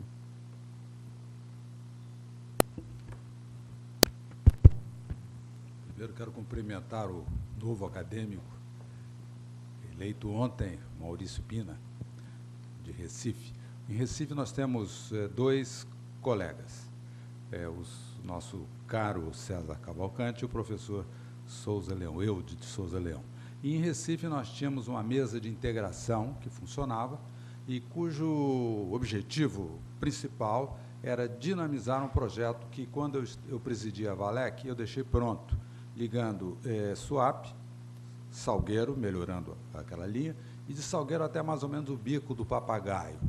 Esse projeto eu cheguei a completá-lo a nível de trabalhos de campo.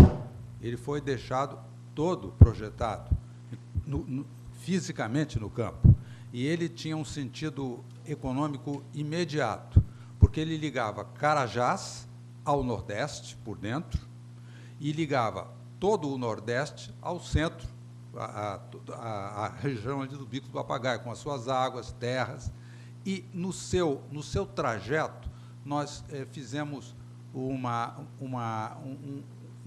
objeto, desenhamos o objeto. O objeto era planejar a região toda, levantando todo o seu potencial mineral, agrícola, e fazer o projeto para dinamizar este potencial que existe. Isso ficou pronto, era um projeto inteiramente viável e factível, e que se sustenta. Isso foi feito, ficou pronto, e foi, enfim, a Valec existe, foi em 1989, mais ou menos, 90. Todo sentido fazia esse projeto, e faz hoje. Mas aquele subsistema dos interesses restritos impede que essas coisas caminhem. Quando nós saímos da Valec, ao término do nosso mandato, isso tudo parou. É um projeto magnífico, importantíssimo para o Brasil, esse. Essa mesa de integração que estava funcionando já na região de Recife, ela está reforçada com o seu ingresso. São 3 acadêmicos que lá estão, e nós podemos, de imediato, implantá-la, reimplantá-la, e colocar de cara este projeto e alguns outros. Nós fizemos algumas reuniões onde havia uma certa integração desse projeto com o Rio São Francisco, de ramal até Pecém, até lá em cima, além de Suape.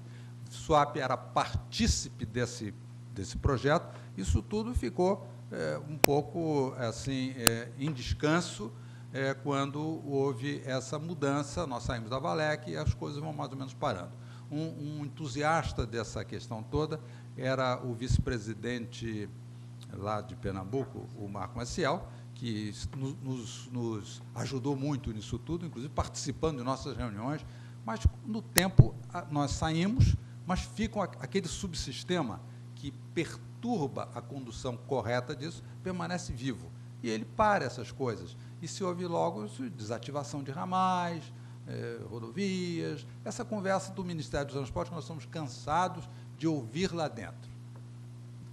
Mas vamos continuar com a sua força agora, acionando aí esse projeto. Os nossos debatedores gostariam de comentar o assunto? Eu gostaria de falar. Meu nome é Heitor Godinho, eu sou engenheiro mecânico, não pertenço à academia, mas eu sou sócio do Clube de Engenharia. Então, a minha área é mecânica. Eu realmente, a minha área não é transporte, mas eu queria parabenizá-los aí por esse painel, especialmente pela palestra aí do professor Sandoval, que foi extremamente didática, né, até para quem é neófito no assunto.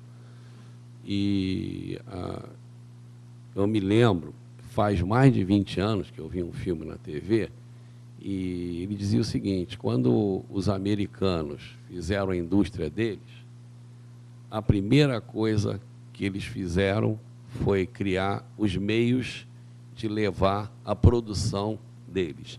Então, eles têm, há muitos anos, transporte fluvial, marítimo, aéreo, caminhão, o que for, a pessoa, até para um pequeno comércio que você compra na internet, você fala, você quer receber isso aí em 12 horas? Aí o cara vai de avião. Mas se ele quiser receber em 2 dias, vai de caminhão, ou vai o que for. Então, lá eles têm esse exemplo para a gente, que eles têm toda essa logística, né, que o professor falou, e é importante que isso seja implantado no Brasil, porque o transporte ferroviário, ele já foi, me parece, eu não sei se eu estou errado, que até o transporte de carga entre as maiores capitais do Brasil, que são São Paulo e Rio de Janeiro, ele não é eficaz. A gente faz isso, traz aquela produção praticamente de São Paulo para cá, para o caminhão. É isso? Eu estou errado ou não? Quer dizer, é um absurdo, né? O que na Europa, nos Estados Unidos, eles fazem tudo ferrovia. Então, eu acho importantíssimo esse debate e implementar da melhor maneira essa nossa logística. Eu agradeço aí as palestras dos senhores. Esse nosso painel ele é muito limitado, né? Ainda bem que o problema foi muito bem apresentado, mas certamente isso tem que dar continuidade. Talvez o nosso presidente possa dar uma ideia para nós aqui de como é que este assunto poderá ser continuado ao longo das atividades da academia. Esse problema é bem conhecido, tradicional, esses absurdos, como nós falamos aqui na nossa apresentação, e para que ele seja resolvido, é preciso que se considere e se resolva o subsistema, como falei, que condiciona todo o sistema de transporte dessa forma errada. É um dos subsistemas, é o subsistema dos interesses particularizados, interesses de lobby de um pequeno grupo de interessados que controla a política de transporte do país desde o final da década de 50, daí para diante. Ele controla de uma maneira férrea e consistente e competente. E errada, porque foi transformando o Brasil no que é, e esse próprio setor, que é o automotivo, se autoprejudica, se limita. Porque, como nós mostramos e sabemos, se o Brasil tivesse uma matriz equivalente à americana, canadense, chinesa, indiana, ou russa, ou europeia, se tivesse uma matriz equivalente, ele cresceria mais 1% ao ano por baixo. Eu aposto no número em torno de 2%, porque se dinamizam todas as nossas relações econômicas. E isso aumenta de muito o número de caminhões que vão ser usados em trajetos curtos e lucrativos, ao invés de longos e pouco lucrativos, como é hoje. Então, é um jogo onde todos estamos perdendo, inclusive o setor automotivo, mas não se sabe disso direito. E o Brasil, como nós estamos vendo aí, através desses horrores, essa cataclísmica exposição de corrupção, ele vinha sendo muito governado nessa linha da corrupção. Então, todo mundo, as agências reguladoras, oficiais do governo, políticos, envolvidos num esquema de sustentação desse horror, que eu vou chamar de horror, uma situação que priva tanto o Brasil dos empregos que precisa, do seu desenvolvimento. Não adianta mais nós continuarmos falando que as ferrovias são melhores do que caminhões, não é isso, é tudo complementar, que o navio maior é um navio melhor do que o pequeno, tudo é complementar. Há um espaço econômico para todos esses modais entrosados. Não adianta falar dessa forma. O que nós temos é que atacar a raiz do problema, e a mesa de integração que eu apresentei ali é um modo de resolver um problema complexo, onde esta questão entra, a questão dos interesses setorizados, que são beneficiados, e não sabem, num projeto, vamos dizer, holístico de transporte, como os Estados Unidos, como você citou, qualquer outro país desenvolvido usa. Presidente, mas isto é um propósito da academia, então?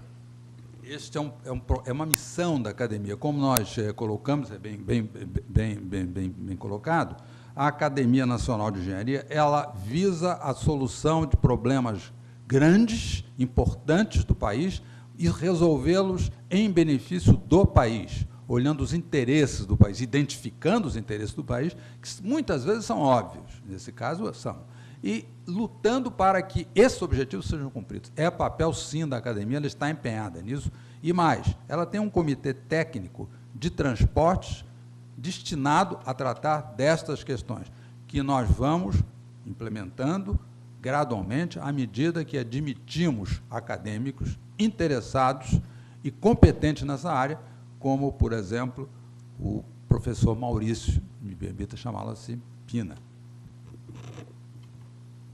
Bom dia a todos. Eu sou um velho marinheiro e, como marinheiro, estou mais ligado à proteção das linhas de comunicação marítimas que os senhores tão bem dão início com a logística. Mas o que me chamou a atenção foi o fato de nenhum dos senhores ser parte do sistema governamental. Segundo lugar, ao que tudo indica, estas mesas de integração não fazem parte do sistema governamental. Elas são ONGs. A minha pergunta é a seguinte: num sistema que envolve infraestrutura de caráter nacional,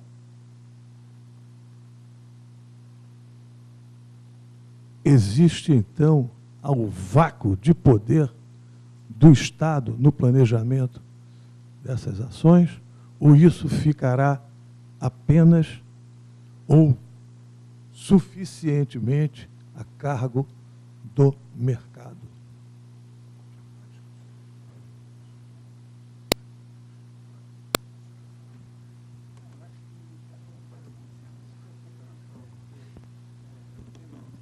Passamos todos a responsabilidade para o presidente. O que se verificou, temos que ser pragmáticos. A realidade que se impõe, que está aí, o governo tem os seus órgãos. Junto aos órgãos de governo atuam, eu vou usar uma palavra horrível, os lobbies. Eles estão lá presentes, colocando dentro do parlamento, do executivo, os seus interesses.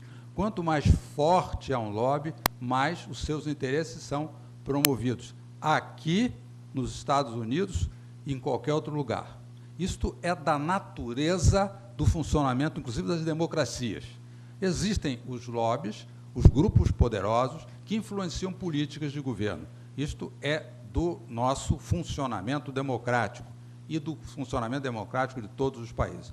Então, é muito importante que, em observando esse funcionamento, nós tomemos medidas que se oponham, quando necessário, a esse funcionamento, criando forças opostas àquelas outras. Uma mesa de integração, na realidade, como eu mostrei ali, ela faz exatamente isso. Qual foi a filosofia da mesa? Que não pertence ao governo. Nós conversamos e reunimos 11 governadores de Estado, 11, em torno de um projeto que beneficiava os seus estados. Os 11 governadores de Estado constituem muito poder. Com as suas bancadas, eram 130 parlamentares.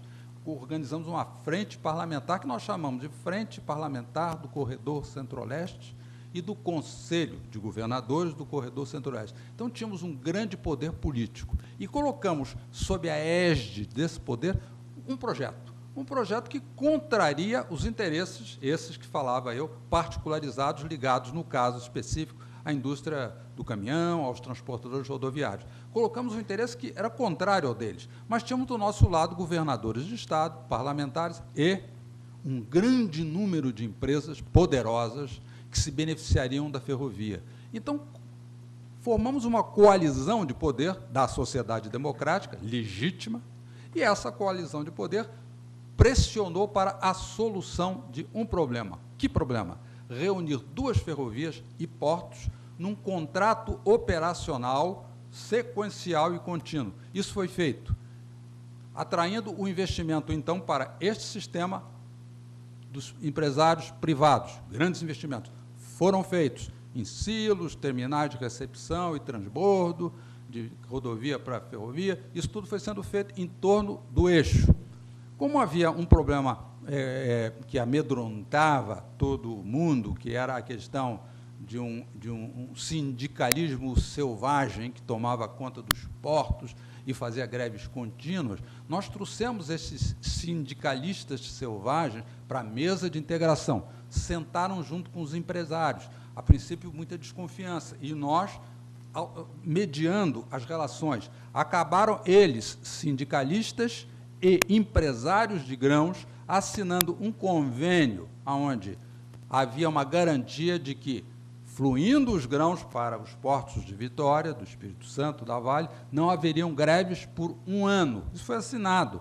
Ou seja, a mesa de integração é uma mesa que concilia interesses. Por que é que os sindicalistas portuários assinaram isso?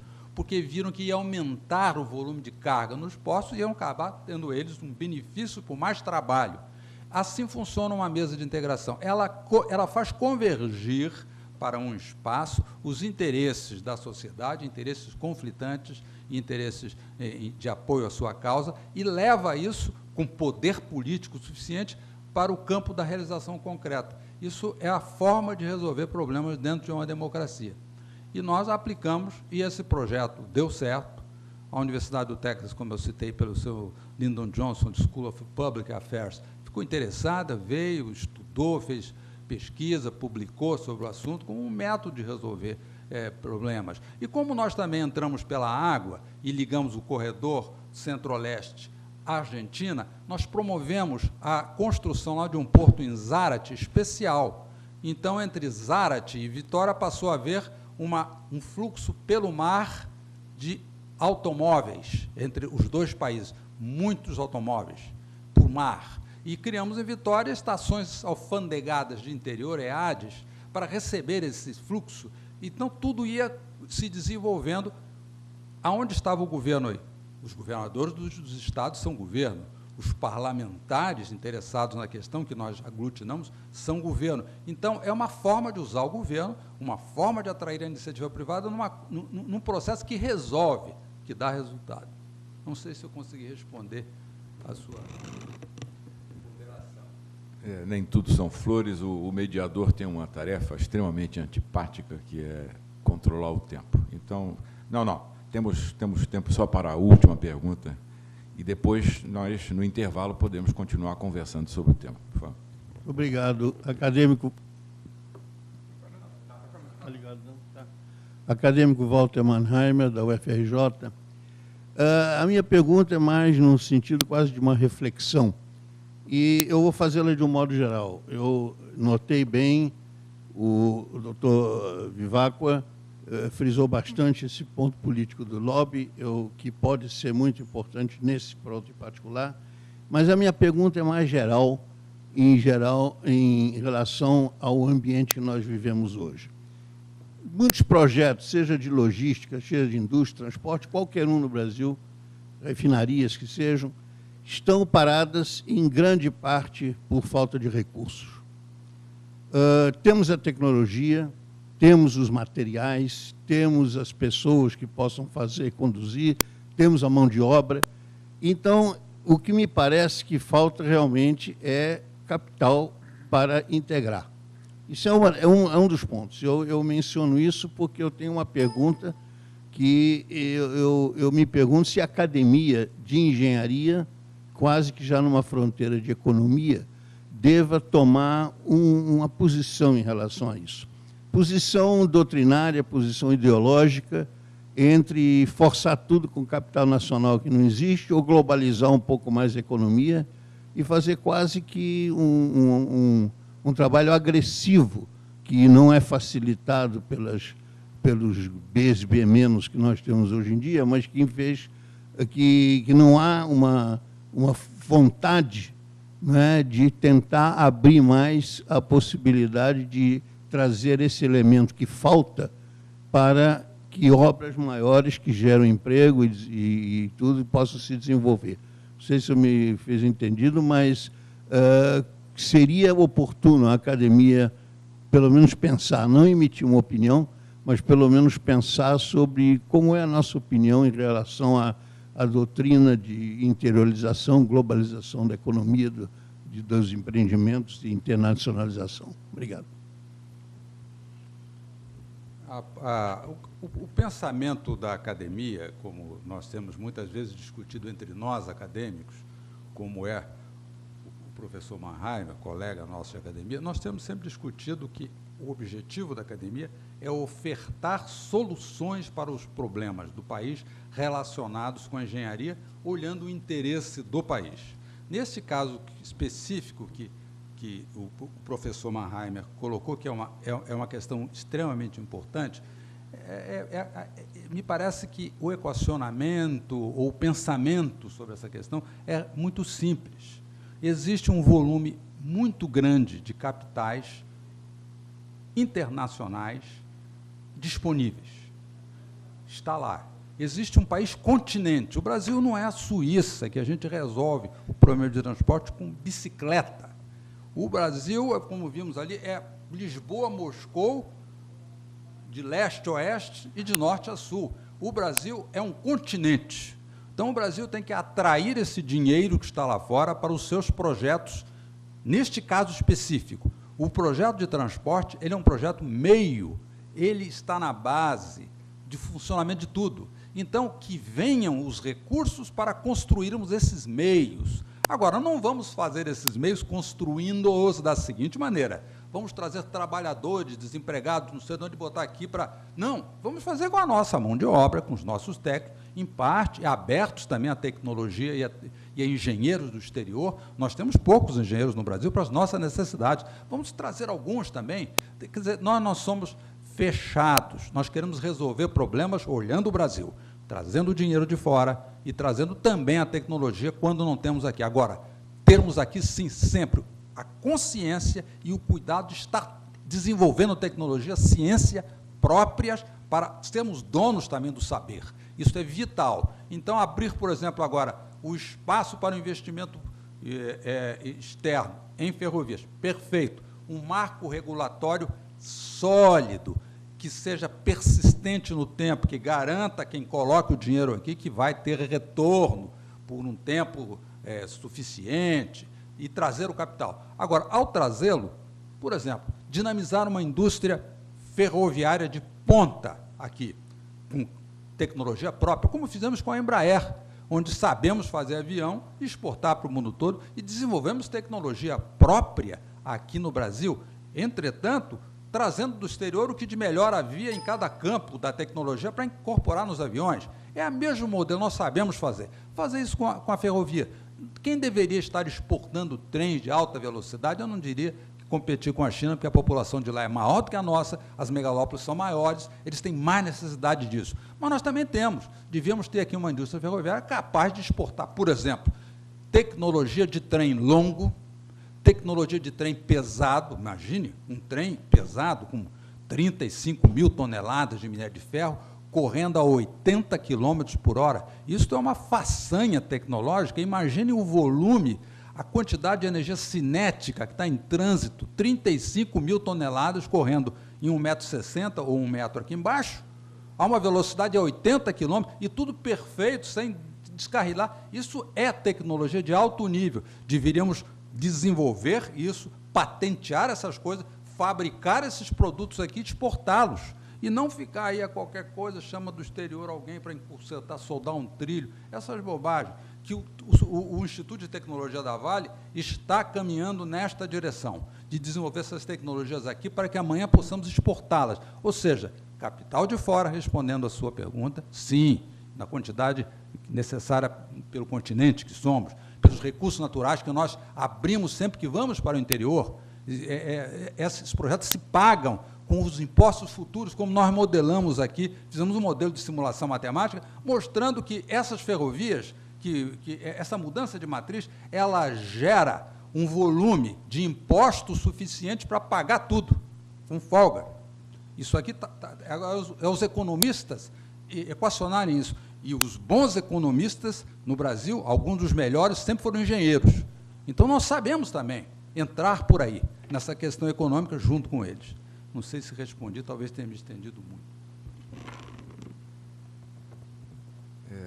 Encerrando o nosso painel. E antes de devolver a palavra ao acadêmico Eduardo Brick, que é o coordenador geral dessa entrevista, eu queria expressar o nosso agradecimento, profundo agradecimento, aos acadêmicos Paulo Vivacqua e Sandoval Carneiro e ao engenheiro Igor Figueiredo pelos esclarecimentos que nos trouxeram. Muito obrigado, então.